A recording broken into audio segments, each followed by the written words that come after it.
सर्वप्रथम गुरुवर्य देवारे सरांचं स्वागत करते. आजच्या व्याख्यात्या माननीय कुबल मॅडम यांचंही स्वागत करते. उपस्थित सगळे विद्यार्थी जे ज्योतिषप्रेमी आहेत त्यांचंही स्वागत करते. सगळे Kulkarni, Dalvi sir, Shinde sir, Geeta madam आणि उर्वरित सगळे ज्यांना ज्योतिषावर अतिशय प्रेम आहे, जिज्ञासा आहे, त्या सगळ्यांचं स्वागत करते.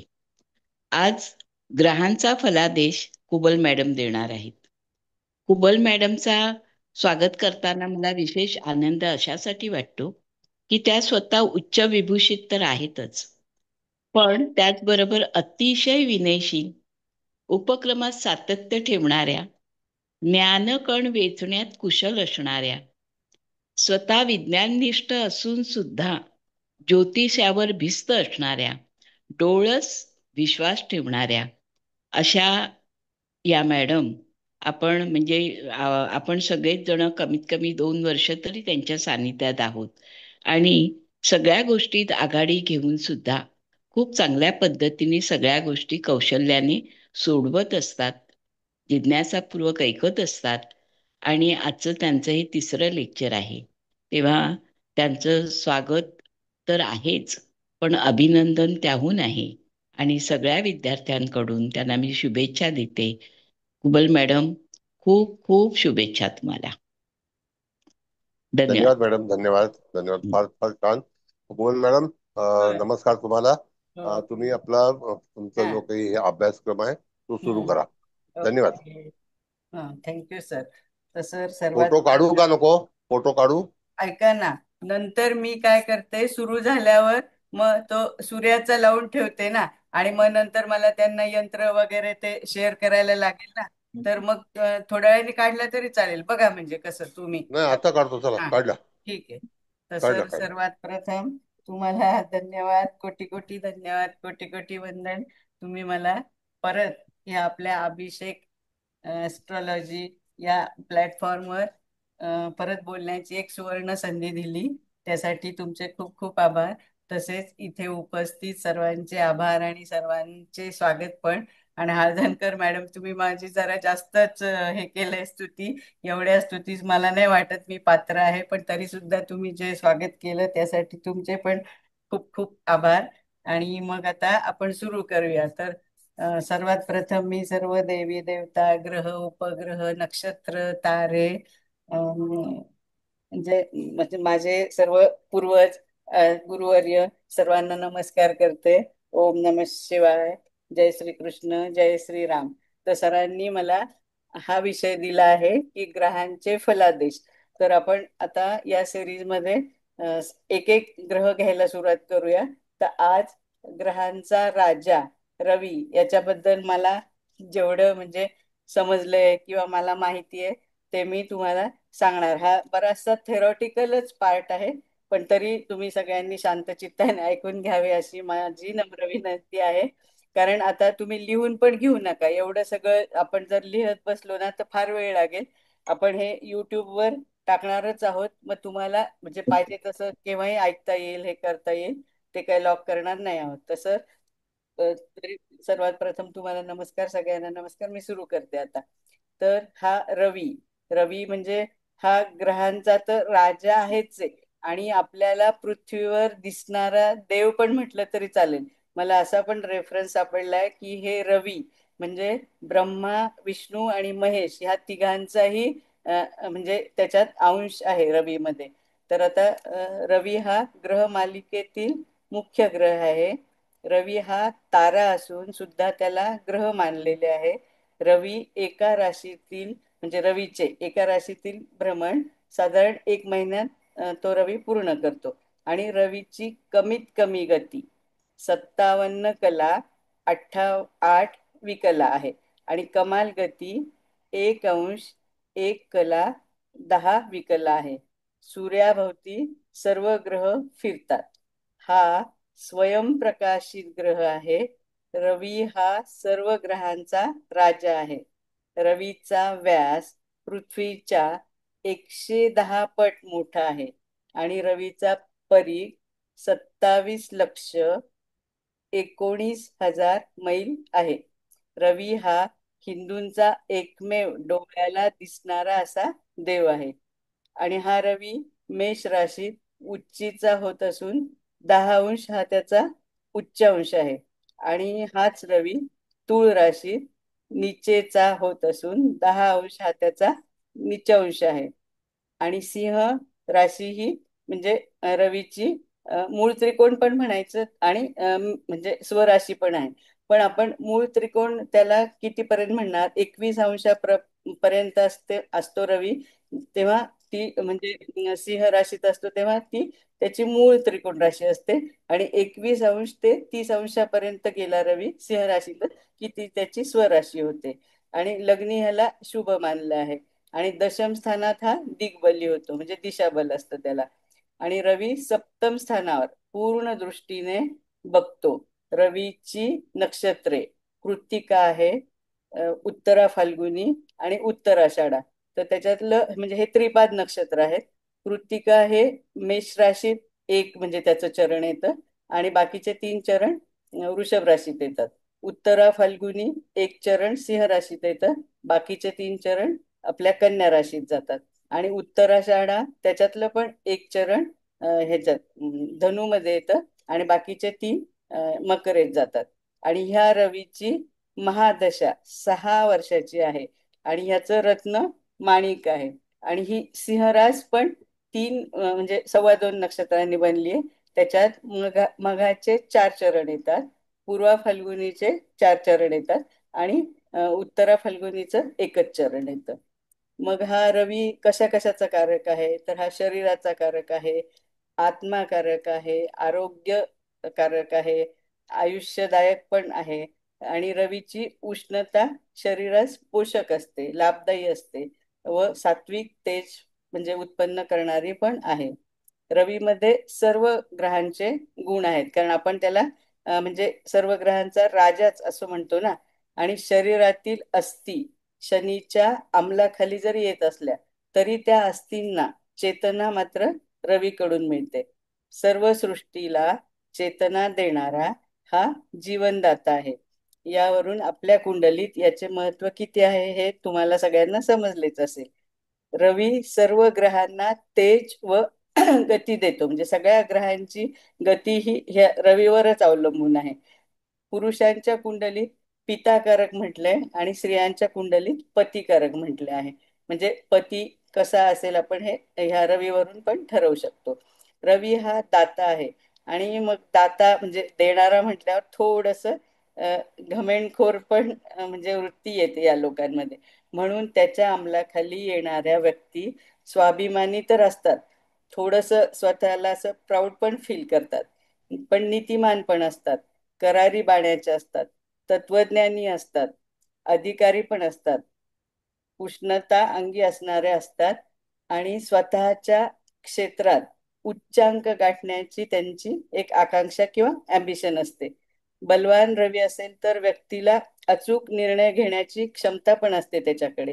व्यवहार ज्ञान हे पण म्हणजे चांगल्या प्रकारचे उत्कृष्ट प्रकारचे असते. अधिकारी व्यक्ती असतात या. पिता याच्या म्हणजे पिताचा पण बोध ह्या रवीवरून होतो. रवी कीर्ती पण देतो, कार्यतत्परता देतो, पुढारीपणा पण देतो, महत्वाकांक्षा पण असते या लोकांकडे खूप. पण हे थोडे स्पष्ट वक्ते पण असतात म्हणजे हे सगळे रवीचे गुणधर्म आहेत. रवी प्रधान व्यक्ती राजकारणात असू शकतात, सरकारी नोकरीत असू शकतात, म्हणजे डॉक्टर असू शकतात, सराफ म्हणजे ज्वेलर्स पण असतात, नट असतात म्हणजे हिरो, मोठ्या अधिकाराच्या जागा अशा प्रकारच्या व्यवसायात पण हे असतात. किंवा एखाद्या कंपनीत असले तर सीईओ डायरेक्टर पण हे रवीचेच लोक म्हणजे रवी प्रधान लोक असतात. रवी बिघडला असेल तर मात्र थोडस म्हणजे त्रास होतो. म्हणजे हे रवीची सप्तम म्हणजे स्थान किंवा अष्टम स्थानावर त्याची दृष्टी असेल तर म्हणजे त्या जातकाला रोग होण्याची शक्यता असते. तर कुठले होतील रोग, तर नेत्रविकार होऊ शकतात, डोकेदुखी होऊ शकते, आम्ल होऊ शकते, आम्लपित्त किंवा चर्मविकार म्हणजे काय स्किन डिसीजेस म्हणू आपण, आणि कुष्ठरोग इत्यादी रोग होऊ शकतात. आणि रवीचा अंमल पाठ व डोळे याच्यावर आहे. आता आपण थोडस एक मायथॉलॉजिकल म्हणजे काय दंतकथा किंवा काय म्हणायचं ते अगदी थोडक्यात सांगते, कारण फलादेशमध्ये आपल्याला त्याचा फारसा काही उपयोग नाही. पण म्हणजे हा रवी आहे ना, ऋषी कश्यप आणि माता आदिती यांचा पुत्र मानलं आहे. म्हणजे आहे असं. तर ही माता आदिती आणि म्हणजे हे ज्यावेळेस देव आणि दानवांचं युद्ध होतं तेव्हा हे आदितीचे सगळे पुत्र त्याच्यात मारले जातात. तर त्यामुळं मग ती आदिती आपल्या रवीची खूप म्हणजे सूर्याची उपासना करते, त्यांना प्रसन्न करून घेते आणि त्यांच्याकडनं असा वर मागून घेते की तुम्ही माझ्या पोटी जन्म घ्या. मग त्यामुळं म्हणजे ह्या रवीने सूर्याने त्या आदिती आणि ऋषी कश्यप यांच्या पोटी जन्म घेतला म्हणून हे त्याचे माता पिता आहेत. आणि हे रवीचे पुत्र कोण आहेत तर अश्विनी कुमार आहे, यम व यमुना. पण म्हणजे रवीला दोन पत्नी मानल्यात, एक संज्ञा आणि एक म्हणजे ही आपली कोण छाया. तर छायापासनं आपले शनी महाराज आहे आणि ह्या पहिली म्हणजे संज्ञापासनं अश्विनी कुमार, यम आणि यमुना आहेत. तर ही एक म्हणजे ढोबळमानाने हे रवीचं मी तुम्हाला हे सांगितलं. आता आपण एक्झॅक्ट फलादेशाकडे जाऊया. तर आता म्हणजे हा रवी राशांतर म्हणजे ते पण आपल्याला महत्वाचं आहे. म्हणजे तुम्हाला सगळ्यांना आता तुम्ही इतके मोठे अगदी काय रिनोड ऍस्ट्रॉलॉजर आहात, पण तरी मी छोटासा प्रयत्न करते आणि सगळं मला जेवढं डिटेल सांगता येईल सांगण्याचा प्रयत्न करते. तर मेष राशी म्हणजे मेष राशीत रवी केव्हा येतो तर 13 एप्रिल ते 12 मे हे मेष राशीतला रवीचं भ्रमण. मग वृषभ राशीत 13 मे ते 14 जून, मिथुनेत 15 जून ते 15 जुलै, कर्केमध्ये 16 जुलै ते 16 ऑगस्ट, सिंहेत 17 ऑगस्ट ते 16 सप्टेंबर, कन्येमध्ये 17 सप्टेंबर ते 16 ऑक्टोबर, तुळेत 17 ऑक्टोबर ते 13 नोव्हेंबर, वृश्चिकेत 14 नोव्हेंबर ते 14 डिसेंबर, धनुमध्ये 15 डिसेंबर ते 13 जानेवारी, मकरेत 14 जानेवारी ते 13 फेब्रुवारी, कुंभेत 14 फेब्रुवारी ते 13 मार्च आणि मीनेत 14 मार्च ते 12 एप्रिल. म्हणजे हे म्हणजे रवीचं राशांतर म्हणजे रवी त्या त्या राशीत त्या त्या वेळेस जातो. आता एक मिनिट, आता आपण डायरेक्ट फला दिशेला जाऊया. हम्म. तर सूर्याचे प्रत्येक राशीतील फळे. तर सूर्य राशी म्हणजे हा आपल्या ऍक्च्युअल म्हणजे काय म्हणायचं अस्सल स्वभावाचा आरसा आहे. म्हणजे एक्झॅक्ट आपण कसे आहोत हे पण ह्या सूर्य राशीवरून लक्षात येतं. तर सूर्य रास म्हणजे आपल्या व्यक्तिमत्वाचा मूळ गाभा. जशी झाडाची ओळख त्याच्या मुळांपासून होते, तशीच आपली ओळख आपल्या सूर्य राशीतनं होते. इतर ग्रह आयुष्यात विविध रंग छटा देतात, पण सूर्य रास स्पष्टपणे सांगते की तुम्ही मुळातून कोण आहात.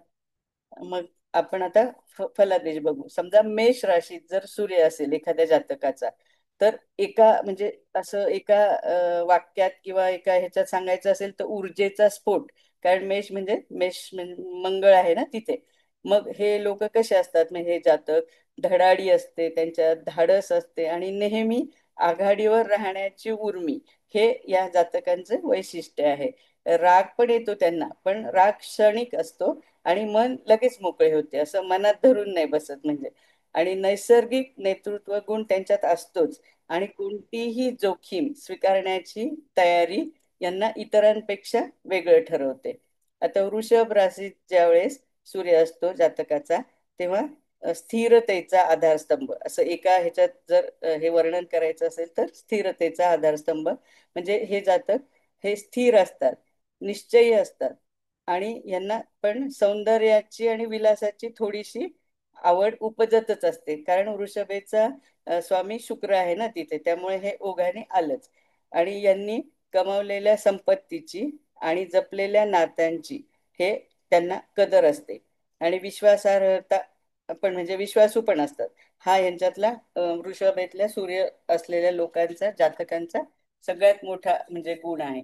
आता मिथुन, मिथुनेचा मालक कोण आहे तर बुध आहे. मग यांचं संवादाचा जादूगार असं एका आपण ह्याच्यात म्हणू शकतो. म्हणजे कम्युनिकेशन स्किल खूप चांगलं असतं, संवाद प्रिय असतात, जिज्ञासू असतात आणि एकाच वेळी अनेक गोष्टींमध्ये रमणारे व्यक्तिमत्व आहे हे. आणि यांचे मन सतत नवीन ज्ञानाच्या शोधात असतं. म्हणजे त्यांना सारखं आपण काहीतरी नवीन शिकू नवीन शिकू असं वाटत असतं. आणि मित्रमंडळींच्या गप्पांचे हे केंद्रबिंदू असतात. आणि यांच्यात हजरजबाबीपणा असतो, म्हणजे आणि त्यामुळे ते सर्वांची मनं जिंकून घेतात. आता कर्क. कर्क कशी भावना प्रधान रास आहे ना, म्हणजे कर्केचा मालक कोण आहे? चंद्र. तर मग म्हणजे कर्केत ज्या वेळेस सूर्य असतो त्यांना भावनांचा महासागर असं एका शब्दात, म्हणजे अत्यंत भावुक असतात, प्रेमळ असतात, कुटुंब वत्सल पण असतात. स्वतःच्या माणसांसाठी हे एखाद्या कवचाप्रमाणे म्हणजे संरक्षक असतात, संरक्षक कवच असतं. ज्या लोकांचा कर्केत सूर्य असतं ते कुटुंबासाठी सुरक्षितता पण देतात ते आपल्या म्हणजे कुटुंबाला. आणि घराची ओढ पण त्यांना असती सारखी, कुठे असले तरी घराची ओढ असते. आणि इतरांची काळजी घेणे हा पण यांचा स्थायी स्वभाव आहे, कारण ही कर्क कसं सर्व्हिसिंगची रास आहे ना.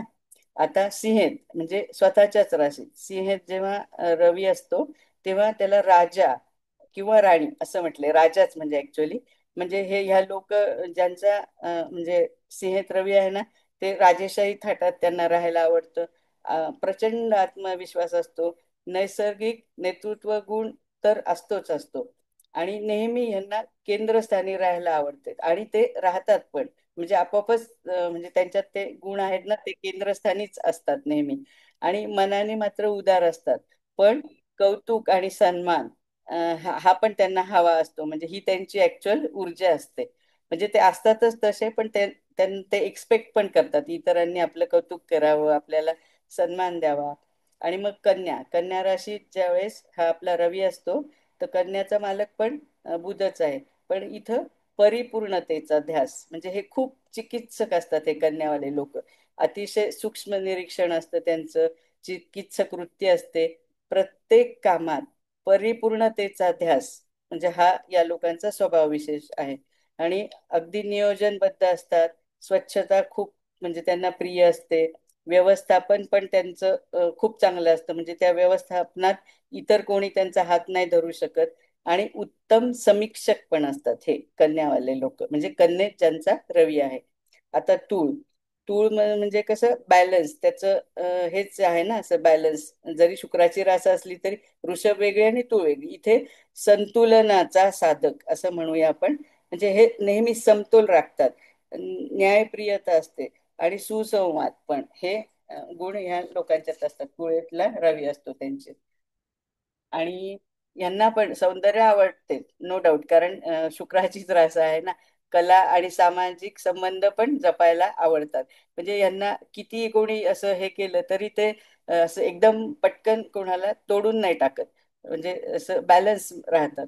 लोकांना एकत्र आणण्याची आणि नात्यांमध्ये संतुलन साधण्याची ही कला खूप मोठी असते या तुळेतल्या रवीच्या लोकांना. आणि मात्र वृश्चिक रास. वृश्चिक पण परत मंगळाची झाली, पण कालपुरुषामध्ये ही रास आपल्या अष्टमात येते ना. मग अष्टम स्थान म्हणजे आपण गूढ ज्ञान किंवा असं, तर ह्यांना गूढतेचं आकर्षण खूप असतं. आणि एक चुंबकीय व्यक्तिमत्व असतं, पण भावनांची प्रचंड तीव्रता असते त्यांच्यात. आणि हे पण लोक म्हणजे वृश्चिकवाले नाते मनापासून जपतात. मग पण ते टोकाची भूमिका असते जपताना पण. आयदर पूर्णपणे तोडून टाकतात किंवा असं खूप जपतात. मधला मार्ग नाही हे वृश्चिकवाले म्हणजे स्वीकारत. आणि यांचा निश्चय आणि राग दोन्ही पण ज्वालामुखी सारखा अगदी तीव्र असतो. आता धनुरास. तर धनु ही गुरुची रास आहे. तर यांचं एका वाक्यात म्हटलं तर आपण स्वातंत्र्याचा प्रवासी. म्हणजे यांना स्वतःचं स्वातंत्र्य खूप प्रिय असतं. स्वच्छंदी असतात, आशावादी असतात, तत्वज्ञानी पण असतात. आणि यांना म्हणजे प्रवास करणं पण खूप आवडतं, नवीन नवीन गोष्टी पण शिकायला आवडतात. आणि ज्ञानाच्या कक्षा रुंदावणे पण आवडतं त्यांना. स्वातंत्र्य हा या लोकांचा आत्मा आहे.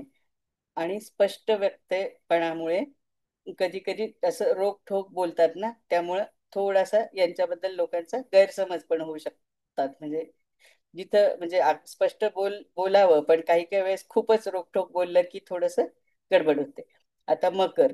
मकर तर यशाचे शिखर असं म्हणूया आपण इथं. ज्यावेळेस मकरेत आपला रवी असेल, हे जातक अतिशय कर्तव्यनिष्ठ असतात, शिस्तप्रिय असतात, ध्येयवादी पण असतात. आणि यश मिळवण्यासाठी पण म्हणजे यश तर मिळवतातच, पण त्यासाठी लागणारी जे म्हणजे कठोर परिश्रम आणि संयम तो त्यांच्याकडे असतो. कारण ही मकर राशीचा स्वामी कोण आहे? शनी. म्हणजे शनीकडे डिव्होशन, डेडिकेशन आलंच, ते सगळं या लोकांकडे असते. जबाबदारी स्वीकारणे हा पण ह्यांचा म्हणजे अगदी मूळ स्वभाव आहे. आणि ध्येयासाठी आपल्या काही भावना म्हणजे असतात, तर ते त्या बाजूला ठेवतात, पण आपलं ध्येय गाठतातच गाठतात. आता कुंभ राशीत जेव्हा हा रवी असतो, तर हा म्हणजे भविष्याचा वेध घेणारा असं आपण म्हणूया त्याला. प्रवाहाच्या विरुद्ध विचार करणारे असतात हे जातक. मानवतावादी पण असतात आणि आधुनिक विचारांचे पुरस्कर्ते असतात. कारण हे समाजात राहून पण स्वतःच्या वैचारिक जगात रमत असतात. पारंपरिक चौकटी मोडण्यात आणि बदल म्हणजे क्रांती घडवण्यात यांना जास्त रस असतो, कुंभेतल्या रवी असलेल्या लोकांना. आता मीन रास. मीन राशीत कल्पनेच्या दुनियेतील कलाकार असं म्हणजे एका ह्याच्यात आपण म्हणू. म्हणजे हे थोडे स्वप्नाळू असतात, अत्यंत संवेदनशील पण असतात, करुणा संपन्न असतात. यांच्या भावना म्हणजे समुद्रासारख्या खोल आणि कल्पना अथांग असतात. आणि दयाळू पण असतात, कलात्मकता असते यांच्या अंगी. मग सूर्यरास म्हणजे आता हे बाराही राशींचं आपलं झालं. तर सूर्यरास हे काय करते, तर आपल्याला आपल्या स्वभावाची मूळ ओळख करून देते. आणि ती सांगते की आपल्याला प्रेरणा कशातून मिळेल आणि आपला नैसर्गिक कल कुठे आहे. म्हणजे हे आपली ज्याची ज्याची तुम्ही नंतर बघा, म्हणजे आपली सूर्यरास असते तर आपण म्हणजे एक्झॅक्ट आपल्याला काय करायला हवं आणि आपोआपच आपला कल साधारण त्याच बाजूला असतो.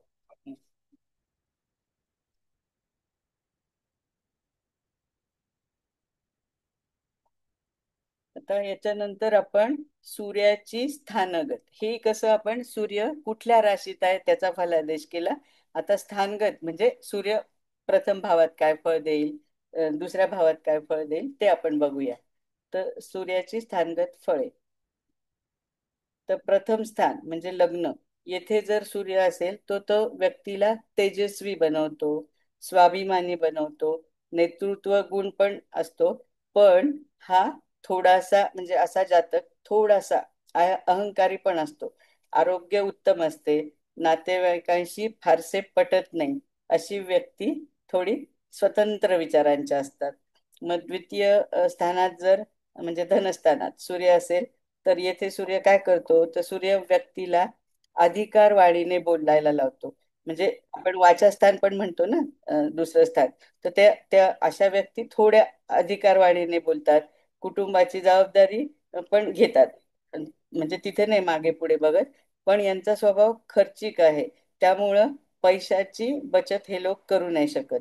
आणि डोळ्यांचे विकार जर म्हणजे आपला सूर्य बिघडलेला असेल तर डोळ्यांचे विकार होऊ शकतात आणि वाणी थोडीशी कठोरता पण येऊ शकते.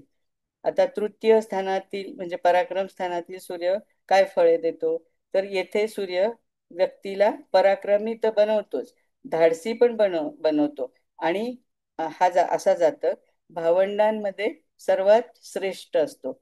लहान भावंडांची जबाबदारी पण त्याला घ्यावी लागते. मोठ्या भावाशी थोडेसे मतभेद होऊ शकतात. लेखन आणि प्रवासाची आवड असू शकते अशा जातकाला. आता चतुर्थ स्थानात म्हणजे सुखस्थानात जर रवी असेल, तर येथे सूर्य कौटुंबिक सुखात काही प्रमाणात अडथळे आणतो. कारण ही म्हणजे त्याची स्वतःच नाही ना, इथं कालपुरुषाची आपली कर्क रास येते ना. पण वडिलोपार्जित मालमत्ता, वाहन आणि घराचे सुख मात्र या जातकाला मिळते.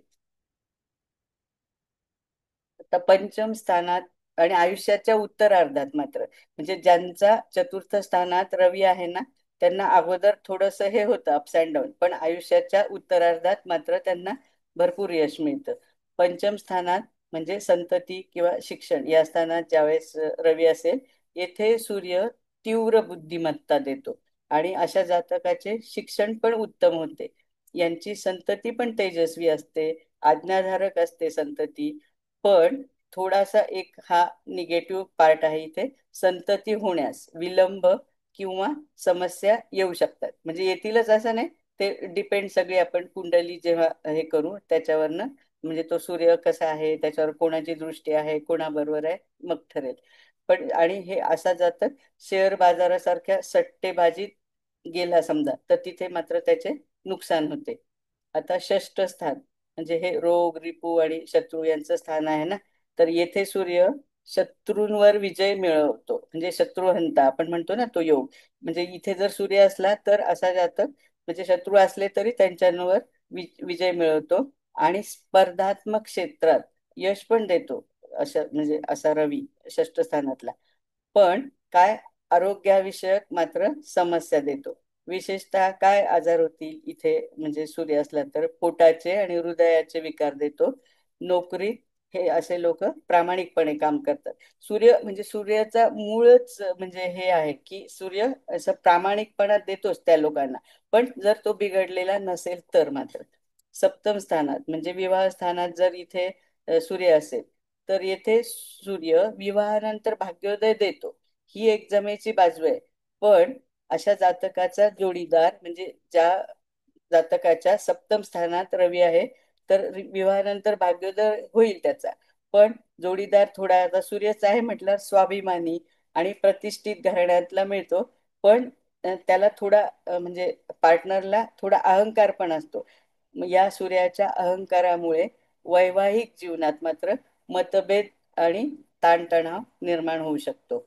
आता अष्टम स्थानातील सूर्य म्हणजे अष्टम स्थानावरून आपण काय बघतो, आयुष्य बघतो, गूढ ज्ञान म्हणजे ऑकल्ट सायन्स असं पण बघतो. येथे सूर्य आरोग्याच्या आणि आयुष्याच्या दृष्टीने चांगला नाही. गूढशास्त्र, वारसा हक्क आणि विमा यातून मात्र तो लाभ देतो. पण वडिलांशी संबंध बिघडवतो आणि दीर्घकाळ म्हणजे क्रोनिक चालणारे आजार देतो. नवम स्थान हे भाग्यस्थान आहे. येथे सूर्य व्यक्तीला भाग्यवान बनवतो, धर्मनिष्ठ पण बनवतो, कारण ही गुरुची रास येते ना इथे कालपुरुषात, आणि उदार पण बनवतो. वडिलांकडून या जातकाला चांगले सुख पण मिळते आणि वडील त्याला म्हणजे वडिलांचे सहकार्य पण मिळते. त्याचं शिक्षण पण उच्च शिक्षण होतं, परदेश प्रवास पण होऊ शकतो आणि तीर्थयात्रेत यश मिळते. आणि अशा लोकांना म्हणजे तीर्थयात्रा करण्याची आवड पण असते. आता दशम स्थान म्हणजे कर्मस्थान आहे. येथे सूर्याला दिग्बल म्हणजे दिशा बल प्राप्त होते. हे स्थान सूर्यासाठी सर्वोत्तम स्थान आहे. व्यक्तीला करिअरमध्ये उच्च पद, उच्च अधिकार, प्रसिद्धी आणि सरकारकडनं लाभ पण मिळतात ज्यावेळेस सूर्य दशम स्थानात असतो. आता एकादश स्थान म्हणजे लाभस्थान बघूया आपण. येथे सूर्य अत्यंत शुभ फळे देतो. व्यक्तीला प्रभावशाली मित्र मिळतात. सरकारकडून, वडिलांकडून, मोठ्या भावाकडून त्याला आर्थिक लाभ होतो आणि त्याच्या सर्व इच्छा पूर्ण होतात. इच्छापूर्तीचं स्थान आहे ना कालपुरुष कुंडलीप्रमाणे.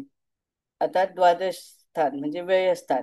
येथे सूर्य डोळ्यांचे विकार आणि आरोग्याच्या समस्या देऊ शकतो. परदेशात किंवा घरापासून असा जातक जर दूर गेला, म्हणजे आहे त्या ठिकाणी नाही, म्हणजे आपल्या देशात का असे ना, पण कुठं दूर किंवा परदेश प्रवास तर यांचा होतोच होतो. पण खर्चही जास्त होतात आणि अशा लोकांना छुपे शत्रू जरा जास्त त्रास देतात. आणि आध्यात्मिक प्रगतीसाठी पण हे स्थान चांगलं आहे. आता आपण भविष्य कथनाचे थोडेसे नियम म्हणजे रवीच्या बाबतीत बघूया. रवीचे केंद्रस्थान, ज्या व्यक्तीच्या कुंडलीत सूर्य केंद्रस्थानी म्हणजे 1, 4, 7 आणि 10 या स्थानांमध्ये असतो, त्या व्यक्तीच्या जीवनाचा केंद्रबिंदू म्हणजे सत्ता, अधिकार किंवा सामाजिक प्रतिष्ठा असतो. उपचय स्थानातील रवी 3, 6, 10, 11 या स्थानांमध्ये असलेला सूर्य वेळेनुसार अधिकाधिक शुभ फळ देतो. पण यांना आधी संघर्ष करावा लागतो. संघर्षानंतर व्यक्तीला मोठे यश मिळते, संपत्ती मिळते, अधिकार पण प्राप्त होतात. सूर्य आणि चंद्र यांचा संबंध. तर सूर्य आत्मा आहे आणि चंद्र मन आहे. यांच्यातील समतोल हा नेहमी महत्वाचाच आहे. जर ते एकमेकांपासून केंद्र किंवा त्रिकोण योगात असतील तर व्यक्ती मानसिक दृष्ट्या स्थिर असते आणि यशस्वी पण होते. आणि बुधादित्य योग तर आपण बऱ्याच वेळा म्हणजे बघितला पण आहे. म्हणजे ज्यावेळेस सूर्य आणि बुध यांची युती, याला बुधादित्य योग म्हणतो आपण. तर असा जातं. बुद्धिमत्ता त्याच्याकडे खूप असते, प्रखर बुद्धिमत्ता असते. ज्ञानी, लेखन आणि संवाद कौशल्यासाठी अत्यंत शुभ मानला जातो. आता ग्रहणाचे परिणाम. तर ग्रहण म्हणजे केव्हा होतं, तर जेव्हा सूर्य राहू किंवा केतू सोबत असतो. म्हणजे आयदर सूर्य राहू किंवा सूर्य केतू अशी जर युती असेल त्यावेळेस ग्रहण योग तयार होतो. यामुळे वडिलांशी संबंध खराब होतात. आत्मविश्वास आणि आरोग्यावर पण नकारात्मक परिणाम होतो. म्हणजे बऱ्याच अशा चांगल्या गोष्टी नाही होत, आपण त्याला ग्रहण दोषच म्हणतो ना. आता नीचभंग राजयोग. सूर्य तूळ राशीत नीचेचा असतो, ज्यामुळे त्या जातकात आत्मविश्वास कमी असतो. पण ह्या तुळेचा स्वामी शुक्र जर बलवान असेल तर हा नीचभंग राजयोग तयार होतो आणि व्यक्ती संघर्ष तर करायलाच लावतो, नो डाऊट. पण संघर्षातनं व्यक्तीला पुढे मोठे यश पण मिळते. आता रवीचा होरा. हा रवीचा होरा आपण केव्हा वापरायचा आहे तसं मी सांगते तुम्हाला. म्हणजे आपले काय काम आहेत त्याप्रमाणे. जर तुम्हाला रवीचा होरा काम करायचं असेल तर कुठले काम कराल तुम्ही? सरकारी कामे, नोकरीसाठी अर्ज करणे, आपल्या वरिष्ठांना भेटायला जायचं असेल तर तेव्हा आपण शक्यतो रवीचा होरा वापरायचा. आरोग्याशी संबंधित जर आपल्याला काही महत्वाचे निर्णय घ्यायचे असतील तर त्यावेळेस पण रवीचा होरा, कारण रवी आत्माकारक पण आहे, आरोग्याचा पण कारक आहे, म्हणून त्यावेळेस रवीचा होरा निवडणे पण शुभ मानले आहे. आता दशांश कुंडली, दशमांश कुंडली D10 म्हणजे तर ती आपण कशासाठी, करिअरसाठी बघतो ना. करिअर आणि व्यावसायिक यशासाठी दशमांश कुंडलीतील रवीचे म्हणजे सूर्याचे बळ अतिशय महत्वाचे आहे. येथे बलवान सूर्य असल्यास व्यक्ती उच्च पदावर पोचतेच पोचते. मग आत्माकारक सूर्य. आता आपण जेमिनी पण शिकलो आहोत ना. तर आत्माकारक म्हणजे ग्रह कुठलं कशाला म्हणायचं, तर जेमिनी सूत्रानुसार जर सूर्य ऍक्च्युअली नॅचरल आत्माकारक सूर्यच आहे म्हणजे नैसर्गिक. जर सूर्य आत्माकारक म्हणजे सर्वात जास्त अंश असलेला ग्रह असेल तर त्या व्यक्तीच्या जीवनात जीवनाचा उद्देश नेतृत्व करणे, स्वतःची ओळख निर्माण करणे आणि आत्म साक्षात्कार करणे असा असतो म्हणजे त्यांचा उद्देश. आता सूर्य आणि डोळे म्हणजे द्वितीय स्थान आणि द्वादश म्हणजे भाव. सूर्य द्वितीय उजवा डोळा किंवा द्वादश म्हणजे डावा डोळा भावात पीडित असल्यास, म्हणजे जर सूर्य अशुभ असेल म्हणजे सूर्याची कोणा म्हणजे राहू सारख्या ग्रहाची किंवा शनीची अशी दृष्टी किंवा केतूची असं बिघडलेलं असेल थोडक्यात, म्हणजे पीडित असल्यास डोळ्यांच्या संबंधित आजार नक्कीच होतात. आता महादशेतील फळे. सूर्याची 6 वर्षाची महादशा व्यक्तीच्या जीवनात मोठे बदल घडवते. जर सूर्य आपल्या पत्रिकेत बलवान असेल तर या काळात त्या जातकाला पद, प्रतिष्ठा आणि अधिकार मिळतात, प्रमोशन्स म्हणजे मिळतात त्याला. पण याच्या उलट जर आपल्या पत्रिकेतील सूर्य किंवा रवी कमजोर असेल तर आपल्याला अपमानास्पद वागणूक मिळते, आपल्याला आरोग्याच्या समस्या येतात, आपल्या वडिलांना पण त्रास होतो आणि स्त्री असेल तर तिच्या पतीला पण त्रास होतो. आता हृदय आणि लग्न स्थान. लग्नी किंवा चतुर्थ स्थानी पीडित सूर्य आणि त्यावर पापग्रहांची दृष्टी असेल तर हृदयविकाराची शक्यता जास्त वाढते.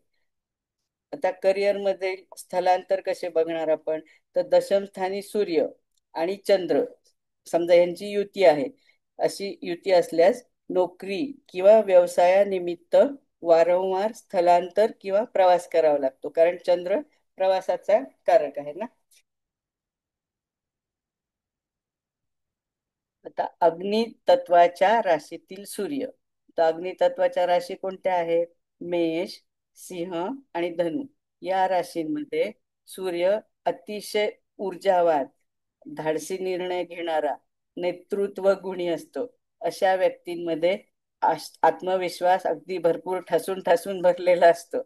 पृथ्वी तत्वाच्या राशीतील सूर्य, वृषभ, कन्या आणि मकर येथील सूर्य, येथे सूर्य व्यक्तीला थोडा व्यवहारिक बनवतो. कारण म्हणजे पृथ्वी तत्वातल्या राशी आहेत ना, पण स्थिर पण असतात हे लोक, मेहनती पण असतात आणि यांना व्यवस्थापन कुशलता यांच्याकडे असते किंवा व्यवस्थापन कुशल बनवतो. पण थोडासा निगेटिव्ह बाजू बघितलं तर काहीसा गर्विष्ठ पण बनवतो. वायू तत्वाच्या राशीतील सूर्य म्हणजे मिथुन, तूळ आणि कुंभ येथे सूर्य व्यक्तीला बुद्धिमान, सामाजिक आणि वैचारिक बनवतो, पण काहीसा चंचल स्वभाव देतो. आपल्या जलतत्वाच्या राशीतील सूर्य कर्क, वृश्चिक आणि मीन येथे सूर्य व्यक्तीला भावनिक, संवेदनशील आणि अंतर्ज्ञानी बनवतो. अशा व्यक्तींना नातेसंबंधात जास्त भावनिक सुरक्षितता हवी असते. आता प्रश्न कुंडली महत्व काय आहे सूर्याचं? समजा एखादा जातक आपल्याकडे आला, त्याचं म्हणजे काही आपल्याला माहित नाही, आपण काही काही वेळेस प्रश्न कुंडली वापरून उत्तर देतो ना. जर त्याचं आरोग्याबद्दल किंवा प्रमोशन बद्दल, जनरली हेच प्रश्न असतात ना, त्यांनी प्रश्न विचारला आणि प्रश्न कुंडलीतील सूर्य जर बलवान असेल तर उत्तर सकारात्मक द्यावे. म्हणजे आरोग्या बाबतीत असेल तर आपण काय सांगायचं की आरोग्य सुधारेल. आणि अधिकार प्राप्तीसाठी म्हणजे माझं प्रमोशन होईल का असं त्यांनी विचारलं तर ते पण उत्तर आपण सकारात्मकच द्यायचं.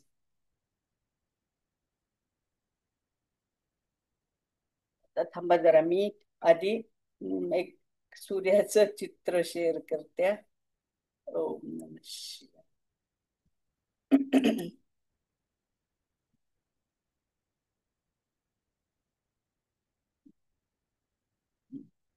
हे बघा, हे हे तुम्हाला सूर्याचं चित्र दिसतंय ना, तर हे मला म्हणजे सांगावं असं वाटते. म्हणजे हा सूर्य नेहमी आपल्याला ह्या 7 घोड्यांवर बघा आरूढलेलाच म्हणजे बघायला मिळतो. तर हे हे 7 घोड्यांचं म्हणजे संकेत काय आहे? हे 7 घोडे म्हणजे ते 7 कलर्स पण आहेत, ताना, पिही, निपाजा. आणि शिवाय हे आपल्या शरीरातले 7 चक्रांना पण म्हणजे रिप्रेझेंट करतं. तसेच आपले 7 वार जे आहेत, अ, रविवार, सोमवार, मंगळवार, बुधवार, गुरुवार, शुक्रवार आणि शनिवार, त्यांना पण हे 7 म्हणजे घोडे रिप्रेझेंट करतात. असा पण एक मला म्हणजे थोडासा रेफरन्स सापडला म्हणून मला तो सांगावासा वाटला म्हणून मी सांगितलं. आता ही आपण थोडस बोलले मी, पण परत तरी दशा फळे म्हणजे विषोत्तरी दशेत प्रत्येक म्हणजे स्थानी असल्यावर रवी काय फळ देईल ते थोडक्यात मी सांगते. आता रवीची महादशा म्हणजे ज्यावेळेस कृत्तिका, उत्तरा फाल्गुनी आणि उत्तराषाढा नक्षत्रात येते ना, आणि 6 वर्षाचे आहे ते तर मी सांगितलं. पण ह्या रवीच्या महादशेत काय फळ मिळेल जातकाला? तर हा जर रवी चांगला असेल तर त्या जातकाचे परदेश गमन घडेल. राजापासून, आता हे पूर्वी बोलतात ना राजापासून, पण इथे आपण सरकारी नोकरीत असेल किंवा ज्या जिथे असेल तर तिथून त्याला चांगली धनप्राप्ती मिळेल. आणि जर व्यापार करत असेल तर तिथे पण त्याचा फायदा होईल, तो प्रसिद्धीस येईल. आणि जर रवी नीच राशीत असेल पण आणि पापदृष्ट असेल तर त्याच्यावर कर्ज होईल. त्याच्यानंतर तो व्याधी पीडित म्हणजे त्याला अनेक आजार होऊ शकतो. प्रियजनांचा वियोग होऊ शकतो, कष्ट येऊ शकतात. राजभय म्हणजे इथे आपण सरकार भय म्हणूया, आणि कलह इत्यादी अशुभ फळे पण मिळू शकतात. आता रवीच्या महादशेत लग्नी रवी असेल तर काय आपण ते बघूया. लग्नी जर रवी असेल आणि रवीची महादशा चालू असेल तर प्रवास, भ्रमण, संचार, अस्थिरत्व, देशांतर, रोग असं होऊ शकतं. द्वितीय स्थानात रवी असेल तर कष्ट, सांपत्तिक अडचणी, वागदोष, कुटुंबात कलह, त्याच्या बंधूस त्रास म्हणजे भावंडांना पण त्रास होऊ शकतो. राजभय, प्रापंचिक दुस्थिती, द्रव्याचा नाश होऊ शकतो. नेत्रास म्हणजे डोळ्यास पीडा होऊ शकतो आणि कर्ज पण होऊ शकते त्याच्यावर. आता तृतीय स्थानी रवी असेल तर धाडसाच्या कामात यश, महत्वाची कामे असतील तर ती पूर्ण होतील. त्याच्या महत्वाकांक्षा पण थोड्याशा वाढतील. त्याला राजसन्मान किंवा सरकारी मानसन्मान मिळेल, अधिकार मिळेल, पराक्रम म्हणजे असा जातक पराक्रमी पण असतो आणि त्याच्यात यश पण मिळेल. पण त्याच्या भावंडांस मात्र त्रास होऊ शकतो आणि कर्णरोग पण होऊ शकतो. चतुर्थ स्थानी रवी असेल तर काय होईल? मातृपीडा म्हणजे आईला थोडस चांगलं नाहीये. स्थावर इस्टेट, जमीन जुबला याची थोडी चिंता राहील. अग्निपीडा पण होऊ शकते, शस्त्रापासून दुखापत होऊ शकते, हृदयपीडा होऊ शकते, छातीचे आजार पण होऊ शकतात. आता पंचम स्थानी रवी, इथे पंचम स्थानात रवी असेल तर थोडस म्हणजे शारीरिक कष्ट तर आहे, म्हणजे ह्यांना मुलांना पण, आणि बुद्धी पण थोडी अस्थिर, अशी फसवाफसवी पण होऊ शकते. पण मंत्रविद्या चांगली असू शकते. हे लोक आरंभशूर असतात आणि यांच्यात जरा आत्मविश्वास, आपण फाजील आत्मविश्वास म्हणतो, म्हणजे असा उगच जरा जास्तच आत्मविश्वास असू शकतो आणि द्रव्य संग्रह करू शकतात हे लोक. आणि षष्ठ स्थानी जर रवी असेल तर मस्तक शूळ, त्याच्यानंतर ज्वर आणि रक्ताचे असे काही दोष असू शकतात. वडिलांपासून दुःख पण होऊ शकतं, वडिलांशी विरोध पण होऊ शकतो. धाडसी कामे करायला बघतात, पण शत्रू पक्षाचा मात्र ते नाश करतात, म्हणजे नाश होतो, म्हणजे ज्यावेळेस षष्ठ स्थानी रवी आणि रवीचीच महादशा असेल तर. आता सप्तम स्थानात रवी असेल तर स्त्रीला अत्यंत खडतर शारीरिक कष्ट असतात, गंडांतर येण्याची शक्यता असते, प्रापंचिक सुखात घोटाळा, मानसिक उद्विग्नता आणि खाण्यापिण्यासंबंधी थोड्या हाल अपेक्षा होतात. अष्टम स्थानी रवी असेल तर शरीरास यातना, मनाची दुर्बल स्थिती, मेंदू क्षीण, नेत्रास पीडा, ज्वर म्हणजे ताप वगैरे येऊ शकतो, उष्णतेच्या विकारांमुळे अस्वस्थता होते, उद्योगधंदा करत असेल तर त्याच्यात थोडी अनिश्चितता असते. आता नवम स्थानी रवी असेल तर अविचाराची कामे असा जातक करू शकतो. दुष्ट व विपरीत बुद्धी असते अशा जातकाची. तो असमाधानी असतो. परमेश्वराविषयी त्याला थोडी म्हणजे नास्तिकच असतो म्हटलं तरी चालेल. आणि दशम स्थानी रवी असेल तर उद्योगधंद्याची भरभराट होते, यश प्राप्ती होते, मोठमोठ्या अधिकाराची प्राप्ती होते, राजसन्मान पण मिळतो, महत्वाच्या कार्यात सिद्धी मिळते, ऐश्वर प्राप्ती होते, धनलाभ पण होतात.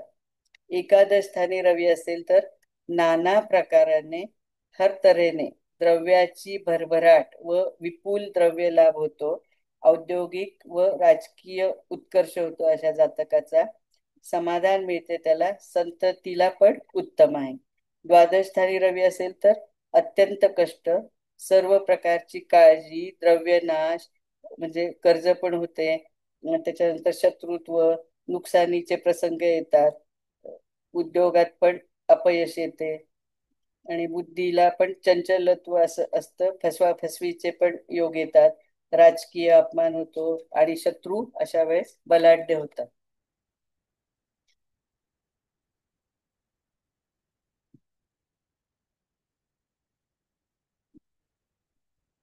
आता मेषेचा रवी म्हणजे त्या दशेचेच फळ, पण मेषेच समजा रवी असला तर स्वधर्माविषयी अभिमान, श्रद्धा, वडिलोपार्जित द्रव्यलाभ, गृह सौख्य म्हणजे स्त्री पुत्रादी प्रापंचिक सुख मिळते. अशा लोकांची बुद्धी पण तीव्र असते, आचार विचार उच्च असतात, महत्वाकांक्षी असतात, प्रवास योग वारंवार, आणि लहान भावंडांना मात्र त्रास असू शकतो. आता वृषभ राशीचा रवी व स्त्री यांना पीडा देतो, जमीन जुमला, घरदार, वाहने वगैरेंची काळजी करावी लागते, मानसिक स्थिती असमाधानकारक असते, असंतुष्टता असते, हृदयरोग किंवा होतात आणि द्रव्यांचा पण नाश होतो, म्हणजे द्रव्य नाश होतो किंवा धनहानी आपण म्हणूया. मिथुन राशीचा रवी कवी, असे लोक कवी पण असू शकतात, वाचनप्रिय, विद्येचा अभिमानी, प्राचीन ग्रंथाबद्दल यांना आदर असतो, हुशार असतात, बुद्धिमान असतात, द्रव्यवान असतात, संपन्न असतात. कर्क राशीचा रवी हा रवी मित्र व आप्तवर्गाशी वैर करणारा, राजाधिकारी व वरिष्ठ कामगारांची म्हणजे लोकांशी मैत्री करणारा, स्त्री लोलूप असतो थोडा, शीघ्र कोपी परंतु निष्कपट असतो, अधिकाराची पण त्याला इच्छा असते. सिंह राशीचा रवी महापराक्रमी, धाडसी, अचाट काम व सर्वांवर छाप सोडणारा असतो. सत्तेची प्रौढी असते, कर्तबगारीची थोडी घमेंड म्हणजे प्राऊड फील करतात. राज सन्मान, द्रव्य योग पण चांगला असतो. कन्या राशीचा रवी देव ब्राह्मण यांच्यावर श्रद्धा व भक्ती असते अशा जातकाची. वाहन म्हणजे त्याला वाहन सौख्य चांगले असते, भूमीलाभ पण मिळतो. स्त्रियांमध्ये असा जातक प्रिय असतो आणि तो थोडा म्हणजे असा मधुर, शुगर कोटेड मधुर भाषण करणारा असतो. तूळ राशीचा रवी संपत्ती, स्त्री व स्थावर इस्टेटीला कमी, नुकसान, हानी, चोर व अग्नीपासून भीती असते. स्त्रियांकडून अशा जातकाचा अपमान होऊ शकतो. स्त्री संबंधात थोडे कष्ट येतात, द्रव्य नाश होतो. राजयोगकारक रवी असा उच्च स्थितीचा म्हणजे चांगला असला तर चांगलं, पण नाहीतर म्हणजे नाहीच इथे चांगलं. वृश्चिक राशीचा रवी विषारी जनावरांची भीती किंवा विषापासून धोका होऊ शकतो अशा जातकाला. अग्निभय असते, शस्त्राघात म्हणजे त्याचं भय असतं. आप्तवर्ग किंवा माता पितांकडून अपमानास्पद स्थिती होऊ शकते. आता धनु राशीचा रवी ऐश्वर्य देतो, भरभराट, उत्कर्ष, द्रव्यलाभ, प्रापंचिक सुस्थिती, पुत्रसुख, स्त्रीचे प्रेम, राज सन्मान असं सगळं मिळतं त्याला. मकर राशीचा रवी प्रापंचिक स्थिती थोडी निराशाजनक, दुःख व कष्ट, दगदग असते अशा जातकाला सारखं. अल्पसुख असतं, त्याच्यानंतर त्याला मान सन्मान नाही लवकर मिळत, त्याची कमतरता असते. परावलंबी जीवित असतो आणि दुःख असतं, उद्विग्न झालेला असतो. कुंभ राशीचा रवी मानसिक दुःख, हृदयरोग, संपत्ती, संतती व स्त्रियांपासून किंवा त्यांच्या संबंधात थोडा त्रास असतो, म्हणजे त्याला सारखी काळजी करावी लागते त्यांची. विरोधी लोकांकडून मानहानी होऊ शकते, उपद्रव होऊ शकतात किंवा त्रास होऊ शकतात विरोधी लोकांकडून. मीन राशीचा रवी रक्तदोष, पित्त व ज्वर बाधा, शारीरिक कष्ट आणि हातात पैसे, अशा लोकांच्या हातात पैसे टिकणे थोडे कठीण होते. आता रवी महादशेतील अंतर्दशेची फळे आपण बघूया. रवीमध्ये रवीची अंतर्दशा असताना मान मान्यता, ऐश्वर्य, बंधू सौख्य, धाडसाची व महत्वाची कामे पूर्ण होतात, लोकांवर छाप पडते, सरकार दरबारात पण छाप म्हणजे मान मिळतो त्यांना, राजमैत्री, उच्च अधिकार मिळतात आणि असे लोक निश्चयी पण असतात. आता रवीमध्ये चंद्राची अंतर्दशा असेल तेव्हा काय होते, तर अधिकार, लाभ, व्यापारात यश, परदेशी भ्रमण म्हणजे परदेशी जाऊ शकतात, स्थलांतर होऊ शकते, लोकांकडून पण म्हणजे असं मान पण मिळतो, द्रव्य पण मिळतं, प्रापंचिक सुख मिळतं, शत्रूशी कलह व विरोधी लोकांचा असे लोक म्हणजे नाश होतो, म्हणजे त्याला शत्रू नाही राहत. आता रवीमध्ये मंगळाची अंतर्दशा असेल तर महत्वाकांक्षेप्रमाणे यशसिद्धी, सुवर्ण रत्नादिकांची प्राप्ती मिळते, शत्रूचा पण इथे नाश होतो, कीर्ती वैभव यांची वृद्धी होते, राजदरबारी पण प्रतिष्ठा असते. तर राजदरबार म्हणजे इथे आपण सरकारी असं घ्यायचं किंवा जिथे ते काम करत असतील तिथे. आता रवीमध्ये राहूची अंतर्दशा असेल तर काय होतं, थोडस संशयग्रस्त वातावरण असतं, अनिश्चिती असते प्रत्येक गोष्टीची, प्रापंचिक व औद्योगिक म्हणजे पराधीनता असते, म्हणजे तिथे यश नाही मिळत, शरीर पण व्याधीग्रस्त होऊ शकतं, धनहानी होते आणि प्रत्येक कार्य म्हणजे प्रतिकूल असतं, म्हणजे यश नाही मिळत कोणत्याच कार्यात. रवीमध्ये गुरुची महादशा असेल तर मग विद्यावान होतो हा, म्हणजे विद्येत सन्मान पण मिळतो, काही त्याला मोठं शिक्षण घ्यायचं असेल उच्च तर ते पण पूर्ण होतं, राजकीय गोष्टीत पण यश मिळतं, द्रव्य लाभ होतो, अधिकाराची पण प्राप्ती होते, संकट असतील काही तर त्यांचा नाश होतो आणि त्याची मैत्री सज्जनांशी होते. आता रवीमध्ये शनीची अंतर्दशा, बुद्धीची व्यग्रता, मनाला थोडा संताप आणि कोणत्याही कार्यात अडथळे व संकटे येतात. स्त्री व संततीस पीडा असते. विद्या म्हणजे शिकत असेल तर त्याच्यात पण अपयश येतं आणि गुप्त शत्रू असतात. आता रवीमध्ये बुधाची अंतर्दशा, देहास कफवातादी विकारांपासून पीडा होते. लोक अनुकूल नसतात, परंतु अस्थिरत्व असते, म्हणजे स्थिरता नाही मिळत. धनाचा नाश होतो आणि असा जातक थोडा पाप कर्माकडे ओढला जातो आणि त्याचं आचरण पण थोडं असं विमजिकल म्हणजे विक्षिप्तपणाचं असतं. रवीमध्ये केतूची अंतर्दशा असेल तर काय होतं? तर सांपत्तिक दुर्धर व चिंताकारक स्थिती होते. राजकीय व औद्योगिक अपयश होतं.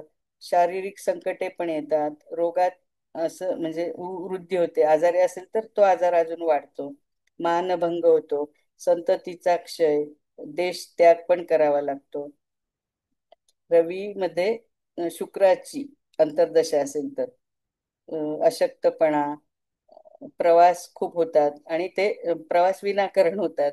परदेशवाऱ्या होतात. प्रापंचिक सुखाला अनिष्ट आणि धनाचा पण व्यय होतो.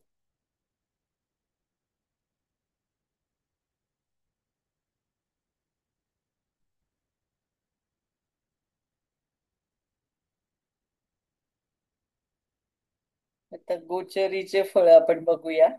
तर जेव्हा जन्म राशीपासून रवी उपचय स्थान म्हणजे 3, 6, 10, 11 या स्थानात येईल, तेव्हा उद्योगधंद्याच्या बाबतीत उत्कर्ष, लोक अनुकूल होतात आपल्याला.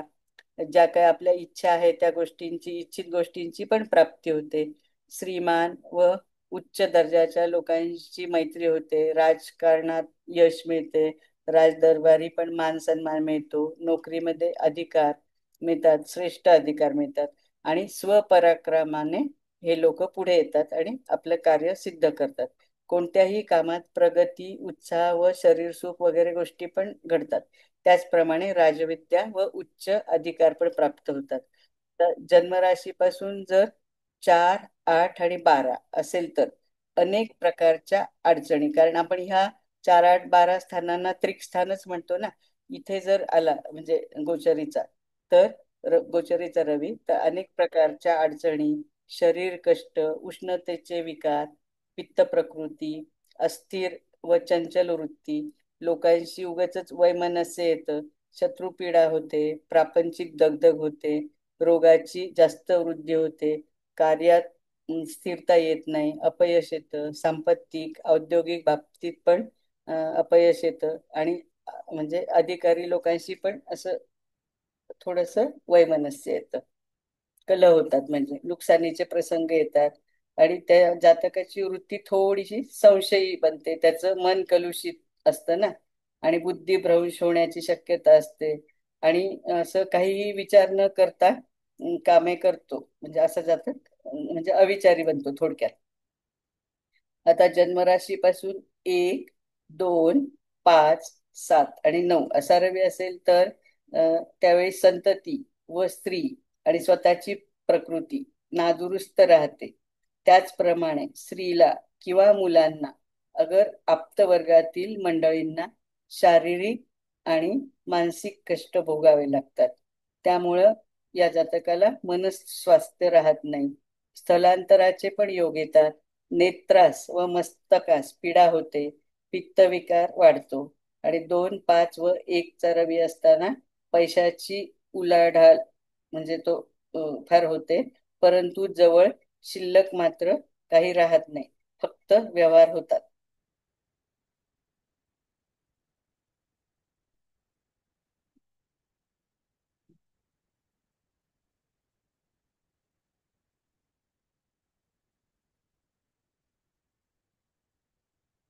आता आपण नक्षत्राप्रमाणे पण बघूया, 1 मिनिट.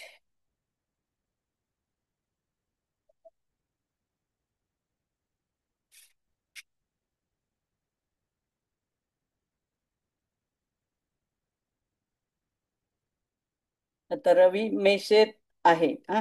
आणि म्हणजे तर मेषेतल्या अश्विनी नक्षत्रात हा रवी असेल तर म्हणजे तो जातक कसा असतो, त्याचा मानी स्वभाव असतो, पैशाचे व्यवहार चोख करणारे असतात, दुसऱ्यांवर प्रभुत्व गाजविणे त्यांना आवडतं, थोडासा अहमपणा पण असतो, आणि थोडे अविचारी पण असतात. भरणी नक्षत्रात असेल तर तापटपणा जास्त असतो, धूर्त असतात, मात्र दुटप्पी वर्तन असते त्यांचे, बुद्धी मात्र चांगली असते. कृत्तिका नक्षत्रात असेल तर थोडे चिडखोर असतात, शास्त्रीय अभ्यास करणारे असतात, म्हणजे समाजातल्या लोकांशी त्यांचं थोडस कमी पटतं, पण त्यांना संगीत किंवा चित्रकला, शिल्पकला अशा गोष्टींचा पण या जातकांना म्हणजे आवड असते, आणि भाषण मात्र सडेतोड करतात. आता रवी वृषभेत असेल तर वृषभेतला रवी कसा असतो, म्हणजे गाण्याचा पण शौकीन असतो, आणि त्याच्यात वृषभेतल्या रवीतल्या कृत्तिका नक्षत्रात असेल तर काही अंशी थोडे फळ कमी मिळते. चंद्र शुक्र युती असेल तर चित्रकला, संगीत, शॉर्ट हँड टायपिंग आता ते नाही राहिलं, पण तसं पण ते करत होते. आणि म्हणजे लेडीज म्हणजे बायकांच्या पत्रिकेत म्हणजे स्त्री जातकाच्या पत्रिकेत असेल तर एम्ब्रॉयडरी वगैरे अशा म्हणजे कलेमध्ये त्या स्त्रिया निपुण असतात.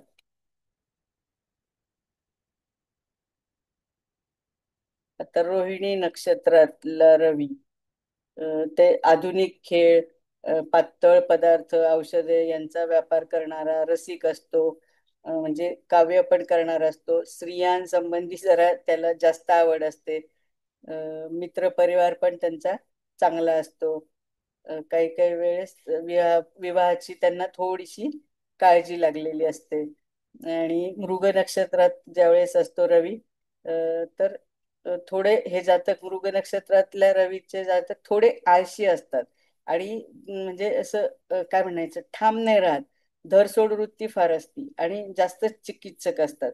त्यामुळं थोडं जीवनात यांना अपयश पण येतं, आणि अस्थिर म्हणजे स्थिरता नसते, म्हणजे अस्थिर असतात. आता रवी मिथुनेत असेल तेव्हा विद्या, धन, संपादनाच्या कामी विद्याधन संपादन करणारे असतात. आणि हा रवी मृग नक्षत्रात, आता आपण वर सांगितलंच आहे, पण इथे पण ते नक्षत्र येतं ना, तर थोडं चंचलता देतो आणि अस्थिरता देतो. बुद्धी व ग्रहण शक्ती चांगली असते, पण आर्द्रा नक्षत्राचा रवी मेंदूवर त्याचा ताण पडतो, मानसिक संताप होतो, चिडखोर असतो, निरनिराळ्या जाती जमाती म्हणजे जमातीशी संबंध येतात या लोकांचे, आणि स्त्रीच्या बाबतीत थोडं म्हणजे असं त्याला जास्त मोह असतो, वैवाहिक सुखात व्यत्यय येतो. पुनर्वसू नक्षत्रातला रवी काय करतो, तर रवी बुद्धिमत्तेच्या दृष्टीने चांगला, रवीचा गुरु चंद्र शुभयोग असेल तर कीर्ती मिळते. बुद्धिमत्तेची म्हणजे अशा बुद्धी जिथं खूप बुद्धी वापरायची अशा जागेवर त्याला म्हणजे नोकरी मिळू शकते. आता रवी कर्केतला रवी, म्हणजे सामान्य फळ देणारा आहे, पण पुष्य नक्षत्रात अ, फार पोक्तपणा म्हणजे असा काय मॅच्युअर्ड असतो असं जातक, आणि कमी म्हणजे बोलणं पण कमी असतं त्यांचं, आणि म्हणजे पैसे पण ते असे उगच वायफळ खर्च नाही करत, विचार करून आपले पैसे खर्च करतात. आश्लेषा नक्षत्रातला रवी लबाड असतो, फसवाफसवी करणारा असतो, खोटे बोलणारे असतात. या नक्षत्रात रवी, हर्षल, नेपच्यून अशी युती असेल तर म्हणजे हे योग जर आपल्याला जास्तच प्रमाणात दिसतात, पण चिकाटी आणि हट्टी पण असतात. आता सिंहेतला रवी, सर्व म्हणजे ह्याच्यात मार्ग जाणणारा म्हणजे काही पण करून मार्ग काढून आपलं कर्म करून घेणार असतो, चतुर असतात हे लोक. मघा नक्षत्रात चांगले फळ मिळते, स्वभाव मानी, दिलदार, कौटुंबिक प्रेम चांगले असते. म्हणजे कपडे पण घालताना कसं काही काही वेळेस एकदम नीटनेटके राहतात, आणि कधी कधी थोडे गबाळे पण राहतात. तर या नक्षत्रात चंद्राचा शुभ योग झाल्यास जीवन चांगले म्हणजे उच्च दर्जाचे असते. पूर्व नक्षत्रात पूर्वा फाल्गुनी नक्षत्रात रवी नोकरीच्या बाबतीत चांगले फळे देतो, प्रगती चांगली करतो, पण थोडं धीमेपणाने प्रगती होती. आत्मविश्वास या लोकांच्यात चांगला असतो, आणि म्हणजे पैसे पण चांगले मिळतात या लोकांना. उत्तरा फाल्गुनी नक्षत्रात या राशीत रवी साधारण सामान्य फळे देतो. थोडे काय म्हणायचं, छंदीपणा असतो या लोकांकडे. आणि बेशिस्त पण थोडेसे, आणि काय म्हणायचं आपण, लहरी म्हणजे अनप्रेडिक्टेबल असतात थोडेसे. आणि त्यामुळे ते स्वतःच कधी कधी नुकसान करून घेतात. आता हा कन्येतला रवी धीरात म्हणजे धीर गंभीर असा असतो. उत्तरा नक्षत्रात बुद्धी चांगली असते, उत्तरा फाल्गुनी नक्षत्रात. पण केव्हा केव्हा असं हे होत नाही, त्याचं काय म्हणतात, प्रभाव नाही पडत. लेखनात वाचनात थोडे धरसोड वृत्ती करणारे असतात. अडथळे येतात. हस्त नक्षत्रातला रवी बौद्धिक बाबतीत चांगला. पृथक्करण म्हणजे असं करणारा, म्हणजे काय पृथक्करण मराठीतनं काय म्हणायचं आपण, एक्सप्लेनेशन असं, पृथक्करणच म्हणूया, मला त्याचा शब्द नाही आठवत. अनालाइज. हा, अनालिसिस Analysis. करणारे, बरोबर. म्हणजे ते चांगलं करू शकतात. स्मरणशक्ती पण त्यांची चांगली असते. बौद्धिक तर पातळी असते, पण हे पण हट्टी असतात. आणि त्यांचं बोलणं थोडस टीकात्मक असं असतं. आणि वाचन करतात, वेदांचा पण अभ्यास करतात. लेखन शैली चांगली असते. ज्योतिष वगैरे शास्त्रात पण त्यांची प्रगती होते. चंद्रमंगळ योग आला तर गणित शास्त्रज्ञ होतो. आणि बुध याच राशीत आणि याच नक्षत्रात असतात, फळ अजून चांगलं मिळेल. आणि रवी चित्रा नक्षत्रात असेल तर हा जातक कसा असतो, थोडा चिडखोर असतो. आणि चित्रकला खेळ या दृष्टीने बरा, म्हणजे बाकी काही नाही. फोटोग्राफीचा पण म्हणजे व्यवसाय करू शकतात. आता रवी तुळेत असेल तर हा जातक साहसी असतो. या राशीत चित्रा नक्षत्रात रवी थोडा धूर्तपणा देतो. आणि बुधाशी योग केला तर टीकात्मक लेखन, म्हणजे लेखन करतो पण टीकात्मक करतो. आणि स्वाती नक्षत्रात चांगले फळ मिळते. म्हणजे मनाचा दिलदार पण न्यायनिष्ठूर. कुटुंबात या अशा जातकाचा वचक असतो. आणि जर रवीचा शुक्राशी योग येईल तर जातक थोडा खर्चिक असतो. आणि सामाजिक प्रियता असते त्याला. आणि गुरुशी त्रिकोण योग केला तर तडजोड करणारा असतो. मध्यस्थी म्हणजे आपण असं मध्यस्थ असतो ना, तो गुण म्हणजे त्याचा चांगला, मध्यस्थी करण्याचा चांगला गुण त्याच्यात असतो.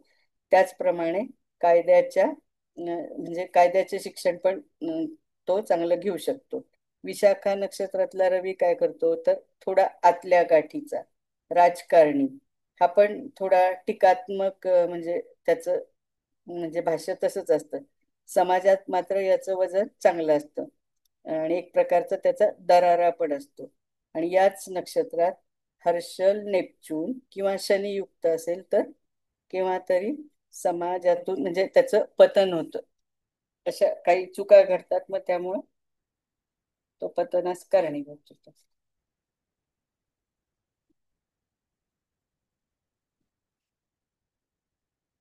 आता वृश्चिकेतला रवी तर हा ठीक आहे, पूज्य आहे. या राशीतील फळे म्हणजे चांगले मिळतात.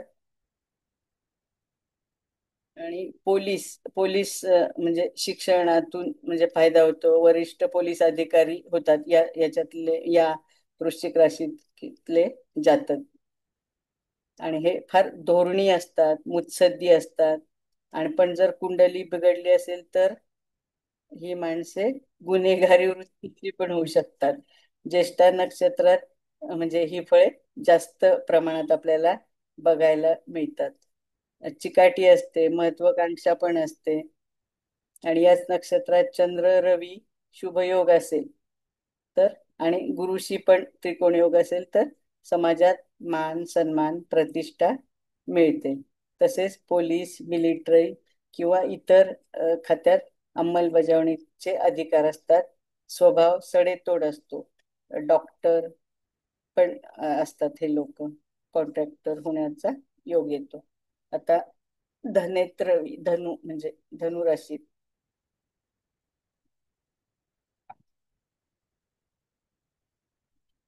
हे थोडे लबाडीने व्यापार करणारा मूळ नक्षत्रातला असेल तर बर का रवी एक प्रकारचे हुकुमशाही म्हणतो ना आपण, तसे थोडेसे वागणारे, असे धीर गंभीर असतात, स्वार्थी असतात. सरकार दरबारी म्हणजे खटले असतात यांच्यावर, आणि थोडेसे नेहमी त्यांची द्विधा अशी मनस्थिती असते. मोठ्या मोठ्या उलाढाली करण्याचा प्रयत्न करतात, पण ते त्यांना काही तसं जास्त जमत नाही. आणि पित्याशी पण मतभेद असतात, त्यामुळे ते पित्याचं सुख पण जरा कमी असतं. उत्तरार्धात इस्टेट अशा लोकांची चांगली होते. पूर्वाषाढा नक्षत्रात काही अंशी फळे वरील प्रमाणेच मिळतात. आणि मूळ नक्षत्रात रवी लग्नात एकटाच असेल तर महत्वाचा, भाग्यकारक ठरतो. याच ठिकाणी चंद्र, गुरु आणि शुक्र हे जर एकत्र असतील तर सांपत्तिक योग चांगला येतो. आणि उत्तराषाढा नक्षत्रात धनुराशीत रवी चांगली फळे देतो. स्वभाव थोडा मान्य असतो अशा जातकांचा. सांपत्तिक उत्कर्ष पण चांगला असतो आणि नोकरीत पण भाग्योदय करतो.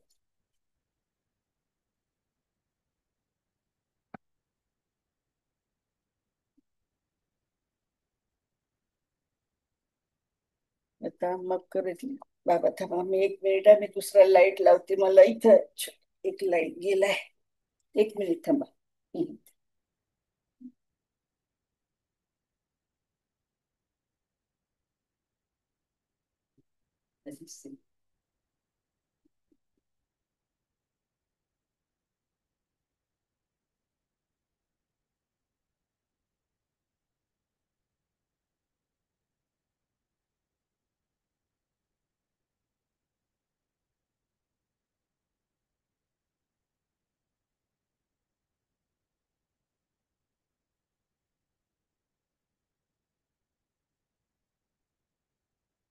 आता मकरेतला रवी ज्यावेळेस म्हणजे उत्तराषाढा नक्षत्रात असतो ना, तर अधिकार, प्रतिष्ठा म्हणजे त्याच्यात त्यांची वाढ होते. श्रवण नक्षत्रात असताना शिक्षण व संगीत क्षेत्रात त्यांना चांगलं यश मिळतं. मग आता कुंभेत म्हणजे धनिष्ठामध्ये असताना म्हणजे संपत्तीचे लाभ होतात. शतभिषात ज्यावेळेस रवी येतो तेव्हा आरोग्य आणि म्हणजे आरोग्य तर चांगलं राहतच, पण हे लोक असे थोडे काय रिसर्च ओरिएंटेड असतात ना, तर त्याच्यात पण त्यांना चांगलं यश मिळतं. पूर्वा भाद्रपदामध्ये जेव्हा रवी असतो तेव्हा आध्यात्मिक कार्यात यश मिळते. उत्तरा भाद्रपदात असतात तेव्हा त्यांना स्थैर्य पण लाभतं. आणि हे जातक म्हणजे यांचा कल असा दान धर्म करण्याकडे जास्त असतो. आणि रेवती नक्षत्रात ज्यावेळेस रवी असतो तेव्हा कला म्हणजे त्यांच्या अंगी कला असते. त्यांना प्रवासाची पण खूप आवड असते. आणि असे काय म्हणायचं, समुद्र व्यवसाय म्हणजे पाण्याशी रिलेटेड व्यवसाय हे जातक करू शकतात.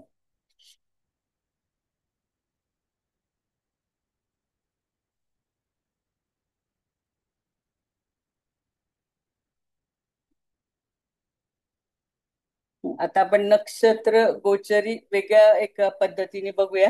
त्याच्या आधी माझं हे एक मध्ये सांगायचं राहिलंय, तर ते मी का सांगते, म्हणजे आपण मॅच मेकिंग किंवा लग्नाचा मुहूर्त वगैरे आपण असं काढून देतो ना, तर त्यावेळेस म्हणजे असं बघायचं की म्हणजे जातक मुलगा आणि मुलगी आपण असं मॅच मेकिंग करतो ना, तर त्यावेळेस म्हणजे विवाहाच्या वेळेस सूर्य जन्मराशी पासून उपचय स्थानात म्हणजे 3, 6, 10, 11 मध्ये असेल, म्हणजे गोचर करत असेल तर, हा गोचरीचा सूर्य बघायचा तर तो शुभ असतो. पण जन्मराशी पासून 2, 5, 7, 9 असा जर गोचर करत असेल तर तो सूर्य थोडा चांगला समजला नाही जात. पण समजा आपल्याला मुहूर्त तर काढायचंच आहे, तर मग आपण काय करायचं अशा वेळेस, सूर्याचं दान. मग सूर्याचं दान म्हणजे काय, तर आपण तांब्याचं दान करू शकतो, सोन्याचं दान करू शकतो, गहू गुळ असं दान करून मग ती अनुकूलता प्राप्त करायची. आणि हे करायचं. आणि हे हे दोन्ही पण समजा आपल्याला नाहीच हे झालं, तर अष्टक वर्गाप्रमाणे आपण कसं बघू शकतो की तो जातक किंवा ती जातिका जी आपल्याकडे मुहूर्त काढून म्हणजे घेण्यासाठी आली आहे, तर अष्टक वर्गात ज्या राशीला म्हणजे 4 पेक्षा जास्त बिंदू म्हणजे आयदर 5, 6 म्हणजे 4 पेक्षा जास्त असे जर बिंदू मिळत असेल आणि त्या राशीतनच त्यावेळेस सूर्य गोचर करत असेल तर मग हा मुहूर्त आपण अगदी बिनदिक्कत देऊ शकतो. म्हणजे इथे हे बाकीचं मग वरचं म्हणजे उपचय स्थान किंवा इकडनं तो जातोय की नाही ते बघण्याची गरज नाही. अष्टक वर्गाप्रमाणे बघितलं तर 4 पेक्षा जास्त म्हणजे मोस्टली 5, 6, 7 असे ज्या राशीला असे गुण आहेत आणि त्या राशीतनं सूर्याचं भ्रमण होत आहे असं आपल्याला दिसलं तर आपण तो मुहूर्त म्हणजे काढून देऊ शकतो. आता हे नक्षत्र गोचरीचं फळ आपण कसं बघणार हे बघा. म्हणजे गोचरीचं रवीचं नक्षत्र हा आणि आपलं नक्षत्र, आपलं इन द सेन्स जातकाचं जन्म नक्षत्र, म्हणजे जातकाच्या जन्माच्या वेळेस त्याचा चंद्र कोणत्या नक्षत्रात आहे असं मोजायचं. आणि मग जर ते भ्रमण 1, 2, 3 म्हणजे ते डोक्यावर म्हणायचं, म्हणजे पहिलं नक्षत्र, दुसरं. आता पहिलं म्हणजे कसं हे बघा, समजा रवी अश्विनी नक्षत्रातनं चाललाय आणि त्या जातकाचं नक्षत्र पण अश्विनीचं आहे, म्हणजे एक झालं की नाही. किंवा मग आता 2, 3, मग आता तुम्हाला नक्षत्र पाठ आहेत तसे, तर मग 1, 2, 3 असं जर आलं तर डोक्यावर, म्हणजे पण मग त्याचं फळ काय मिळेल, तर यश लाभ मिळेल, राज सन्मान मिळेल. आणि 4, 5, 6 असेल तर मुखात म्हणजे तोंडात. मग काय होईल त्यावेळेस, उत्तम सुग्रास भोजन मिळेल आणि सुख उपभोगायला मिळेल अशा जातकाला. आणि ज्यावेळेस 7, 8 म्हणजे खांद्यावर म्हणजे ते नक्षत्र पडलं तर धनप्राप्ती होईल, अधिकार प्राप्ती होईल. आणि 9, 10 म्हणजे बाहूत, आता खांदा वेगळा आणि आपण बाहू म्हणजे असं खांद्याच्या खालचा हा भाग जो म्हणतो ना, तर त्याच्यावर पडलं तर उत्साह, पराक्रम आणि आरोग्याची प्राप्ती होईल. आणि 11व 12व नक्षत्र ते हातावर पडतं, तर त्यावेळेस मात्र चोरीची भीती होऊ शकते, चोरी पण होऊ शकते. आणि हा असा जातक त्याचं पण होतं किंवा तो पण असं करू शकतो, म्हणजे असं त्याला अशा प्रकारचे दुर्गुण पण त्या त्याच्या हातून म्हणजे होतात, म्हणजे दुसऱ्यांची चोरी पण करू शकतो तो. आता 13, 14, 15, 16, 17 हे जर नक्षत्र हे कुठं पडतात तर हृदयावर पडतात. तर अशा वेळेस काय होईल, अशा म्हणजे ह्याच्यातनं गोचरीचा रवी असेल तर धनप्राप्ती किंवा सुख प्राप्त होईल. 18 नंबरच्या नक्षत्र नाभीत म्हणजे आपल्या बेंबीवर पडतं, तर त्यावेळेस काय होईल, अशा जातकाला धैर्य पण मिळेल आणि त्याला संतोष म्हणजे समाधानाची पण प्राप्ती होईल. आणि 19व नक्षत्र म्हणजे गुह्य भागात पडतं, तर त्यावेळेस मात्र थोडं निगेटिव्ह आहे. कामविकार बळावतात अशा जातकाचे आणि तो परस्त्री म्हणजे समागम पण करू शकतो.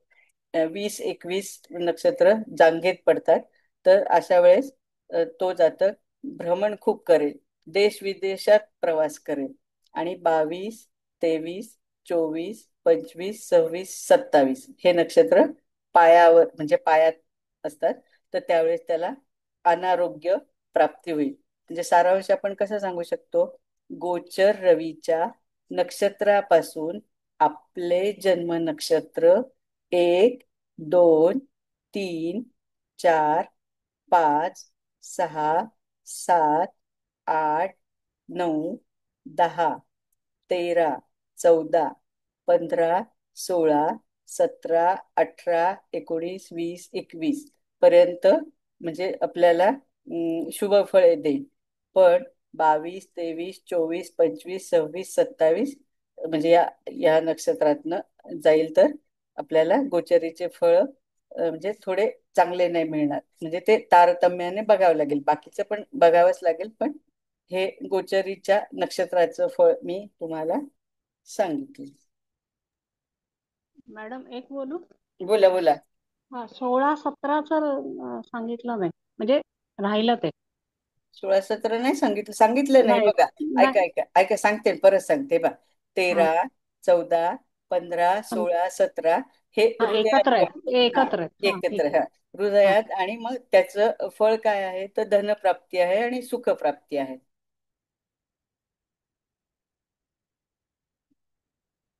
आता आपण आजार बघूया, आजार. हं? म्हणजे मेषेत रवी असला तर आपल्याला आपल्याला इन द सेन्स जातकाला काय काय आजार होतील ते बघूया आता. दंत विकार होऊ शकतो, मेषेचा रवी असून तो शनीने बिघडला असेल तर. तोंडात म्हणजे असं व्रण आणि असं दातातून असं रक्त किंवा पू येणे किंवा असं वास खराब येणे. आणि मेषेचा रवी व मंगळ असता मस्तक, म्हणजे डोक्याचे विकार, मेंदूचे विकार, नेत्रपीडा, डोळ्याला त्रास, आणि लहानपणी पण अशा जातकाला काही आजार असतात. आता वृषभेचा रवी असताना सर्दी होऊ शकते, टाळू पडणे, लहान मुलांची आपण टाळू पडते असं म्हणतो ना, आणि संधिवाताचे विकार होऊ शकतात. मिथुनेचा रवी असताना बाहेरील बाधा किंवा मलेरिया असं होऊ शकतं. कर्केचा रवी असताना दंतविकार, डोळ्यात फूल पडणे, मुडदूस, सर्दी, खोकला, संग्रहणी आणि हृदयविकार असे विकार होऊ शकतात. सिंहेचा रवी असताना नेत्रपीडा, रात आंधळेपणा, ती प्रकृती पित्त प्रकृती असते. आणि कन्येचा रवी असताना आरोग्य उत्तम, पण सर्दी सारखे, संधिवातासारखे असे पण आजार होऊ शकते, पण जनरली अशा लोकांचं आरोग्य ठीक असतं. तुळेचा रवी असताना शरीरात जीवनशक्ती कमी असते, यांना पण बाहेरची बाधा लवकर होऊ शकते, मलेरिया असं आणि अशक्तपणा असा येऊ शकतो. वृश्चिकेचा रवी असताना पण दंतविकार, मुडदूस, सर्दी, खोकला, संग्रहणी असे विकार होतात.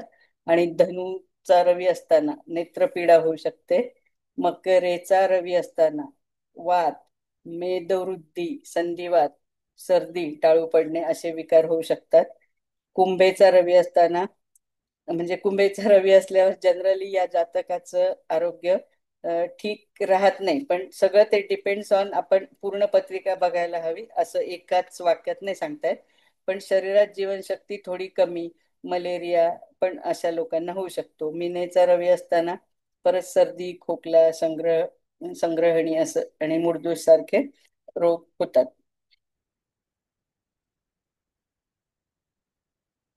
आता मला तुम्हाला एक मेन काय दाखवायचं, हा, आपण व्यवसायाबद्दल थोडस बोलूया. तर आता मेष राशीत रवी असेल तर म्हणजे जनरली काय व्यवसाय करू शकतो जातक, तर सेना, पोलीस, म्हणजे असं त्याला खेळाची पण आवड असते, ऍडव्हेंचर स्पोर्ट्स मध्ये तो भाग घेऊ शकतो, राजनीती मध्ये असू शकतो, इंजिनियर असतात असे लोक, मॅनेजमेंट मध्ये असतात असे मोठ्या मोठ्या पदावर. वृषभ राशीतला रवी बँकिंग, वित्त, फॅशन, कला, म्युझिक, इंटेरियर डिझायनर असतात. आणि असं काय म्हणायचं, शेतीवाडी पण त्यांना, म्हणजे शेती पण करायला आवडतं. त्याच्यानंतर मिथुनेचा रवी मीडिया, पत्रकारिता, मार्केटिंग, म्हणजे सेल्स, असे सेल्समन असतात, ऍडव्हर्टायझिंग मध्ये असतात, लेखन, ट्रॅव्हल एजन्सी असते, शिक्षण खात्यात पण असतात. कर्केचा रवी हॉटेल, रेस्टॉरंट किंवा असं काय म्हणायचं, डेअरी प्रॉडक्ट्स जे करतात ना उद्योगधंदे तसे, नर्सिंग मध्ये असतात, रिअल इस्टेट मध्ये असतात, इंटेरियर डेकोरेशन आणि समुद्री व्यापार करणारे पण असतात. सिंहेतला रवी सरकारी नोकरी जास्त, म्हणजे त्याच्यात सापडतात आपल्याला, राजनीतीमध्ये पण सापडतात, अभिनय करणारे पण असतात, शिक्षा, प्रशासन अशा मोठ्या मोठ्या कंपनीमध्ये सीईओ, डायरेक्टर अशा उच्च पदावर असतात. कन्येतला रवी डॉक्टर्स, नर्स, ऍडमिनिस्ट्रेशन जास्त, research, accounting, editing, food industries, health care मध्ये पण असतात. तुळामधले म्हणजे तुळातला रवी असेल तर वकील, जज, डिप्लोमॅटिक असतात, फॅशन डिझायनिंग मध्ये असतात, आर्ट, हॉटेल मॅनेजमेंट किंवा इव्हेंट मॅनेजमेंट मध्ये पण असतात, आणि त्याच्यात असे इव्हेंट मॅनेजर किंवा असे होतात ते. वृश्चिकेतला रवी थोडा असं आपण खुफिया सेवा म्हणतो ना, रिसर्च, सायकोलॉजी, असं ज्योतिष चांगलं करू शकतात, मेडिसिन मध्ये पण त्यांना इंटरेस्ट असतो, डिटेक्टिव्ह म्हणजे असं काय म्हणतात, डिटेक्टिव्ह पण होऊ शकतात. आणि असं मायनिंग म्हणजे मायनिंग म्हणजे ते काय काय म्हणायचं, मायनिंग मध्ये म्हणजे कोळशाच्या खाणी किंवा असं मायनिंग मध्ये पण हे लोक जाऊ शकतात. आणि धनुचा रवी शिक्षक, जास्त करून शिक्षक, प्रोफेसर, पंडित, ज्योतिषी, धर्मगुरू, पब्लिशिंग, गाईड, ऍडव्हेंचर टूर असे करणारे असतात, म्हणजे त्या ह्याच्यात नोकरी करणारे असतात. मकरेचा रवी इंजिनिअरिंग, त्याच्यानंतर असंच मायनिंग मध्ये ते पण असतात, प्रशासनात मध्ये असतात, अकाउंटिंग मध्ये असतात, बिझनेस मॅनेजमेंट मध्ये असतात आणि पॉलिटिक्स पण करणारे असतात. कुंभेतला रवी वैज्ञानिक असतो, हा म्हणजे हा जातक शोधकर्ता म्हणजे रिसर्च ओरिएंटेड आहे. एनजीओ असतात या लोकांच्या मोठ्या मोठ्या, कारण त्यांचं सोशल नेटवर्किंग आहे ना ते खूप चांगलं असतं. त्याच्यात आय टी ह्याच्यात असतात, इलेक्ट्रॉनिक्स, सोशल मीडिया आणि खगोल विज्ञान पण यांना आवडत असतं. आणि मीन राशीतला रवी संगीत, कला, फिल्म, फोटोग्राफी आणि सगळ्यात महत्वाचं म्हणजे मीनेतला रवी हिलिंग खूप छान देतो, म्हणजे ते खूप चांगले हिलर बनतात आणि आध्यात्मिक कार्य पण चांगले करतात आणि समुद्राचे व्यवसाय म्हणजे समुद्री व्यवसाय पण करणारे असतात.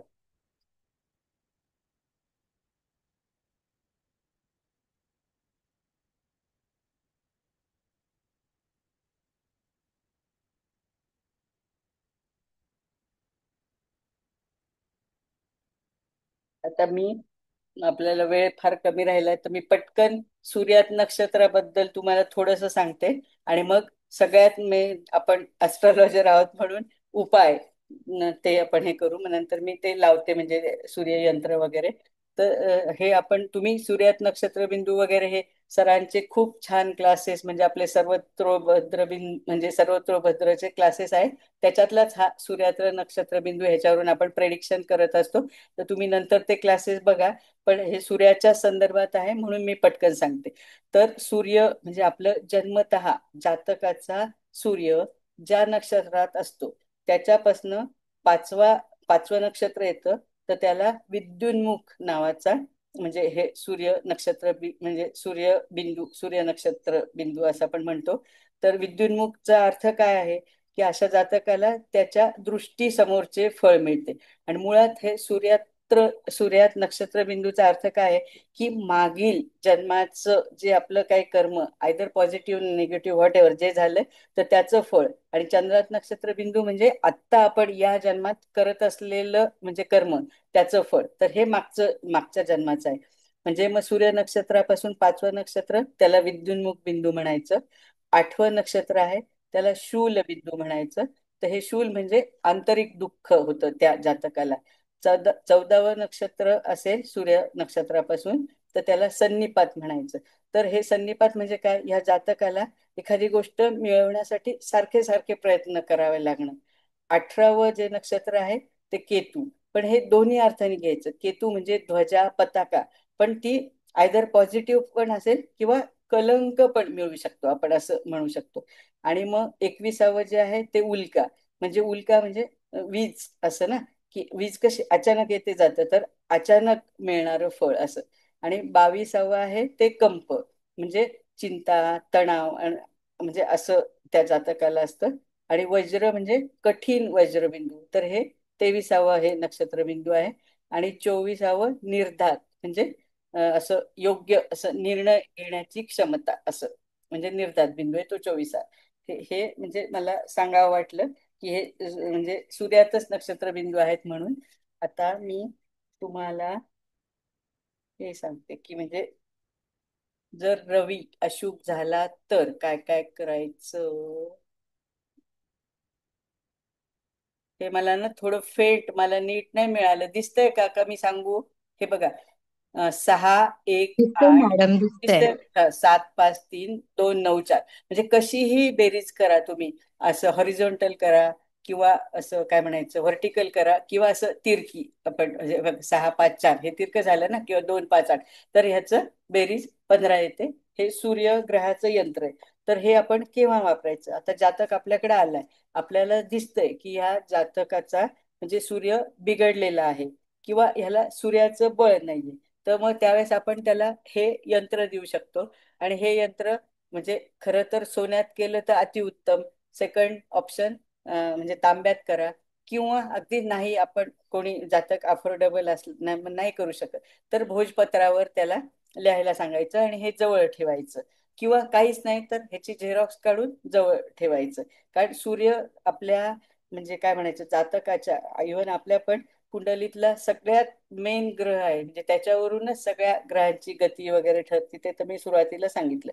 आणि मग अशा जातकाने अजून काय करायला हवं तर ओम भ्रुणी सूर्याय नमः या मंत्राचा जप करावा, किंवा ओम ह्राम ह्रीम ह्रौम सह सूर्याय नमः, किंवा अजून म्हणजे हा काय सूर्य गायत्री मंत्र, ओम आदित्याय विद्महे प्रभाकराय धीमहि तन्नो सूर्य प्रचोदयात.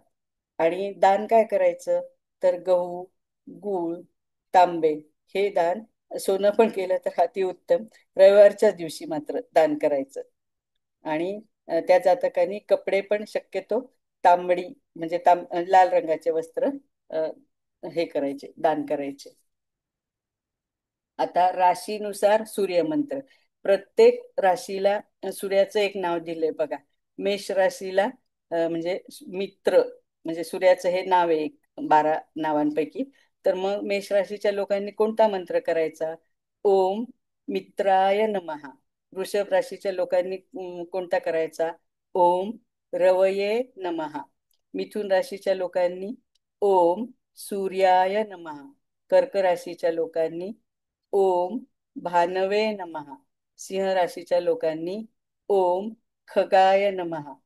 कन्या राशीच्या लोकांनी ओम पूषणे नमः. तूळ राशीच्या लोकांनी ओम हिरण्य गर्भाय नमः. वृश्चिक राशीच्या लोकांनी ओम मरीचये नमः. धनु राशीच्या लोकांनी ओम आदित्याय नमः. मकर राशीच्या लोकांनी ओम सवित्रे नमः. कुंभ राशीच्या लोकांनी ओम अर्काय नमः. आणि मीन राशीच्या लोकांनी ओम भास्कराय नमः. आता तुम्ही म्हणाल हे मंत्र केव्हा करायचे, तर जनरली म्हणजे सूर्याला आपण अर्घ्य, म्हणजे सगळ्यांनी आता आजकाल होत नाही, आपण उशिरा झोपतो, पण हे अर्घ्य जर दिलं तर अतिशय चांगलं, म्हणजे आपला सूर्य खूप म्हणजे प्रबळ पण होईल. आणि त्या अर्घ्य देण्याच्या मागं पण आहे, जे आपण असं ती धार सोडतो ना अशी ती बघतो, म्हणजे तर आपलं म्हणजे डोळे पण चांगले होतात, म्हणजे आपली दृष्टी पण चांगली होते. आणि मग हा ज्याच्या त्याच्या राशीप्रमाणे त्यांनी तो मंत्र 11 वेळा म्हणा, जसं तुमच्याकडे वेळ आहे, पण मिनिमम 11 वेळा तर म्हणावंच, म्हणजे सूर्याचं बळ, म्हणजे आपल्या पत्रिकेतलं सूर्याचं बळ पण आपलं वाढतं.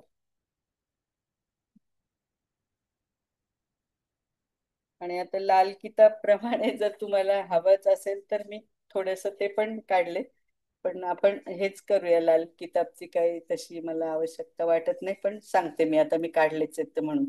तर लाल किताब मध्ये म्हणजे जर सूर्य एखाद्या जातकाचा थोडा बिघडलेला किंवा त्याला सूर्यबळ नाहीये असं असेल, तर मग म्हणजे तो तांब्याचा सिक्का मिळतात बघा बाजारात, तर तो म्हणजे काय वाहत्या पाण्यात 43 दिवस म्हणजे सोडायचा. गव्हाचं दान करायचं, म्हणजे लाल कपडे हे दान करायचे.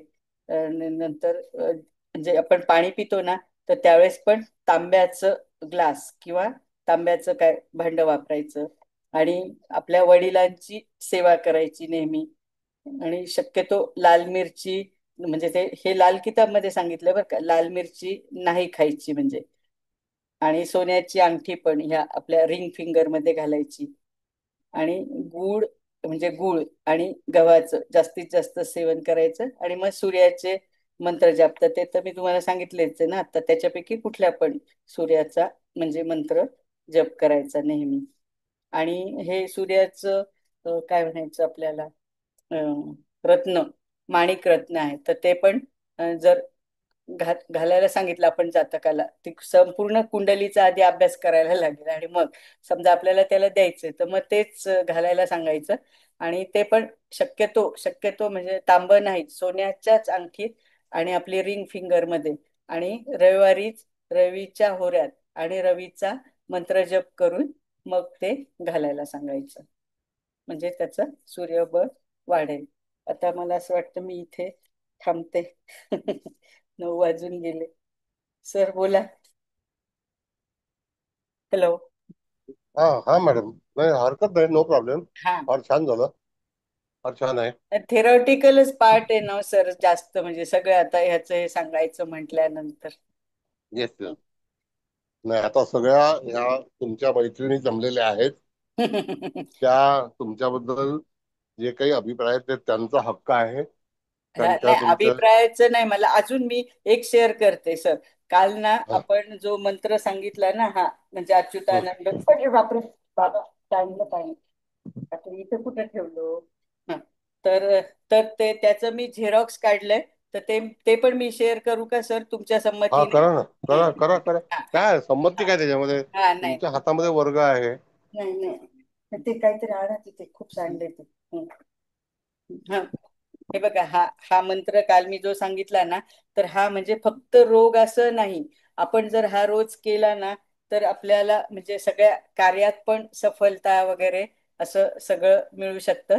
म्हणून मी आज मग त्याचं म्हणजे मी इथं लावलेलंच माझं मी काढलं आणि मग त्याचं हे केलं म्हणजे फोटो. तर बघा सगळ्यांना काय त्याचं हे करायचं नाही, तर आता आपल्या युट्यूबवर येईलच कार्यक्रम, तर तेव्हा तुम्ही बघा. मग काढू आता सर? हा, काढा, हरकत नाही. हा हा हा.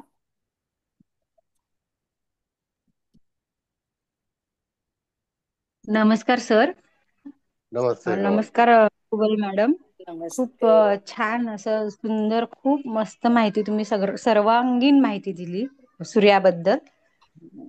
खूपच छान, म्हणजे सगळ्याच दृष्टिकोनातून कोणतंच ठेवलं नाही. अष्टक वर्ग, लाल किताब, ज्योतिष, उच्च नीच, त्याच्या म्हणजे त्यांचं राशी भ्रमण, कोणत्या हे प्रत्येक संक्रांतीचं भ्रमण, रवीची संक्रांत कधी आहे, स्थानाप्रमाणे, राशीप्रमाणे, केंद्रस्थानात काय फळ आहे, उपचय स्थानांमध्ये काय आहे, पुन्हा अ, अग्नी, वायू, पृथ्वी, जल ह्याच्यामध्ये कशी फळे आहेत. पुन्हा त्या 7 रंगाचं जे सूर्याचं चित्र आहे, जे सूर्यस्तुती करताना असतं, ते हम्म. सुद्धा तुम्ही त्याचं कन्व्हर्शन खूप छान सांगितलं. आपले 7 रंग, 7 चक्र, 7 वार, म्हणजे घोड्यांवर 7 आरूढ झालेला सूर्य. खूप छान. महादशेचं फळ सांगितलं, ग्रहणयोगात काय होऊ शकतं, जैमिनीनुसार काय होऊ शकतं, दशमांशात काय होईल, म्हणजे असा कोणता एकही म्हणजे तुम्ही भाग सोडलेला नाहीये. तर खूपच छान. आणि पुन्हा उपाय पण दिलेत, की बाबा यंत्र, अजून मंत्र, काय दान करायचंय, आणि जे 12 मंत्र तुम्ही अर्घ्य देताना जे हं, सांगितलेत हं, मित्रांनो, तर ते आपण एरवी पण सूर्यनमस्कार करतो, तेव्हा सूर्यनमस्कारामध्ये जेव्हा 12 सूर्यनमस्कार करतो आपण हं, हे करताना सकाळी, त्यावेळी हे मंत्र म्हणून एक एक मंत्र म्हणून एक सूर्य नमस्कार घालायचा असतो, म्हणजे किमान 12 तरी. तर बरं. हे खूपच छान, मला खूप आवडलं, खूप सुंदर, खूप म्हणजे आता मला पण शब्दच नाही, निशब्द झाले मॅडम. खूप सुंदर, खूप सुंदर, खूप खूप धन्यवाद सर्वांच्या वतीने. खूप खूप नमस्कार तुम्हाला, खूप खूप धन्यवाद. नाही, नमस्कार मला नाही, सरांना करा.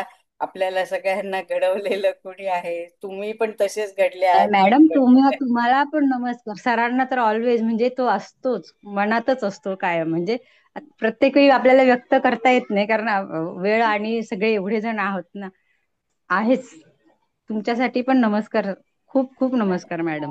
थँक्यू. धन्यवाद, नमस्कार नका धन्यवाद. करू, खूप मी पण छान छान झाला तुमच्यासारखी. क्लास. हा तुम्हाला हा धन्यवाद. तुम्ही एवढी छान माहिती आम्हाला सांगितलीत. म्हणजे बेसिकची माहिती खूप छान सांगितलीत आम्हाला. हम्म. आणि खूप मस्त वाटला एकदम क्लास. समाधान झालं एकदम. Thank you thank you. खरंच आहे कुबल मॅडम, अतिशय डिस्क्रिप्टिव्ह आणि खूप चांगली इन्फॉर्मेशन दिली, नक्षत्र वाईज पण दिली, जे सर्व सांगायची विसरली. हा अ, सगळ्या सगळ्या दृष्टिकोनातून तुम्ही सुंदर रविग्रहाची माहिती दिली. खूप छान, धन्यवाद मॅडम. थँक्यू. खूपच छान मॅडम. मॅडम सूर्य खूपच छान क्लास झाला. खूप सुंदर माहिती सांगितली तुम्ही. खूप खूप धन्यवाद मॅडम. Madam thank you. फक्त ह्याचं रेकॉर्डिंग मिळेल का हो? कारण माझं हो, नेट मध्ये मध्ये मिळणार जात होतं. मिळणार ना, मिळणार.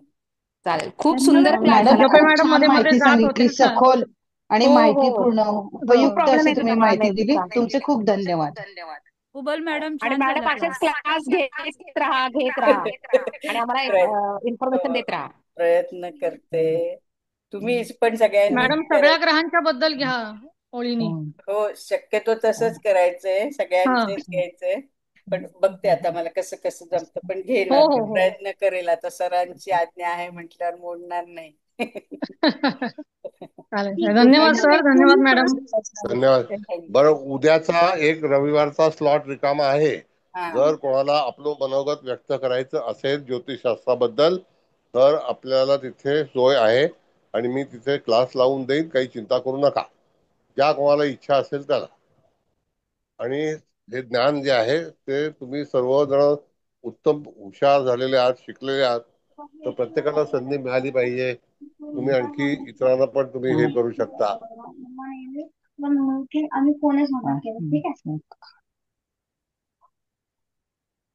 Okay sir, thank you. परत तुम्हाला धन्यवाद खूप मॅडम. खूप धन्यवाद. कुबल मॅडम, मला तुमचा नंबर हवा होता. माझा धन्यवाद सर. धन्यवाद. 97 धन्यवाद मॅडम. हा खूप छान क्लास. 23 धन्यवाद मॅडम, हा खूप छान. 820 हम्म 439.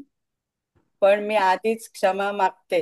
मोस्टली मी म्हणजे खूप कशात काय काय करत असते, तर फोन उचलले नाही गेला किंवा म्हणजे तुमचा मेसेज पण बघितला नाही गेला, तर मी म्हणजे अगदी सुरुवातीलाच सगळ्यांची क्षमा मागते. कोणी काही गैरसमज करू नका. मी असं म्हणजे असले रिकामी किंवा मी बघितला मेसेज तर मी नक्कीच उत्तर देते, पण म्हणजे नाही दिलं गेला तर म्हणजे तुम्ही असं काही गैरसमज करून घेऊ नका प्लीज, कृपया. मॅडम, मला थोडंसं रेकी बद्दल बोलायचंय. सरांनी तुमचा हो रेफरन्स दिला होता हो म्हणून. हो हो, नाही मी ते मॅडम सांगते ना. परत एकदा सांगा ना तुमचा नंबर प्लीज.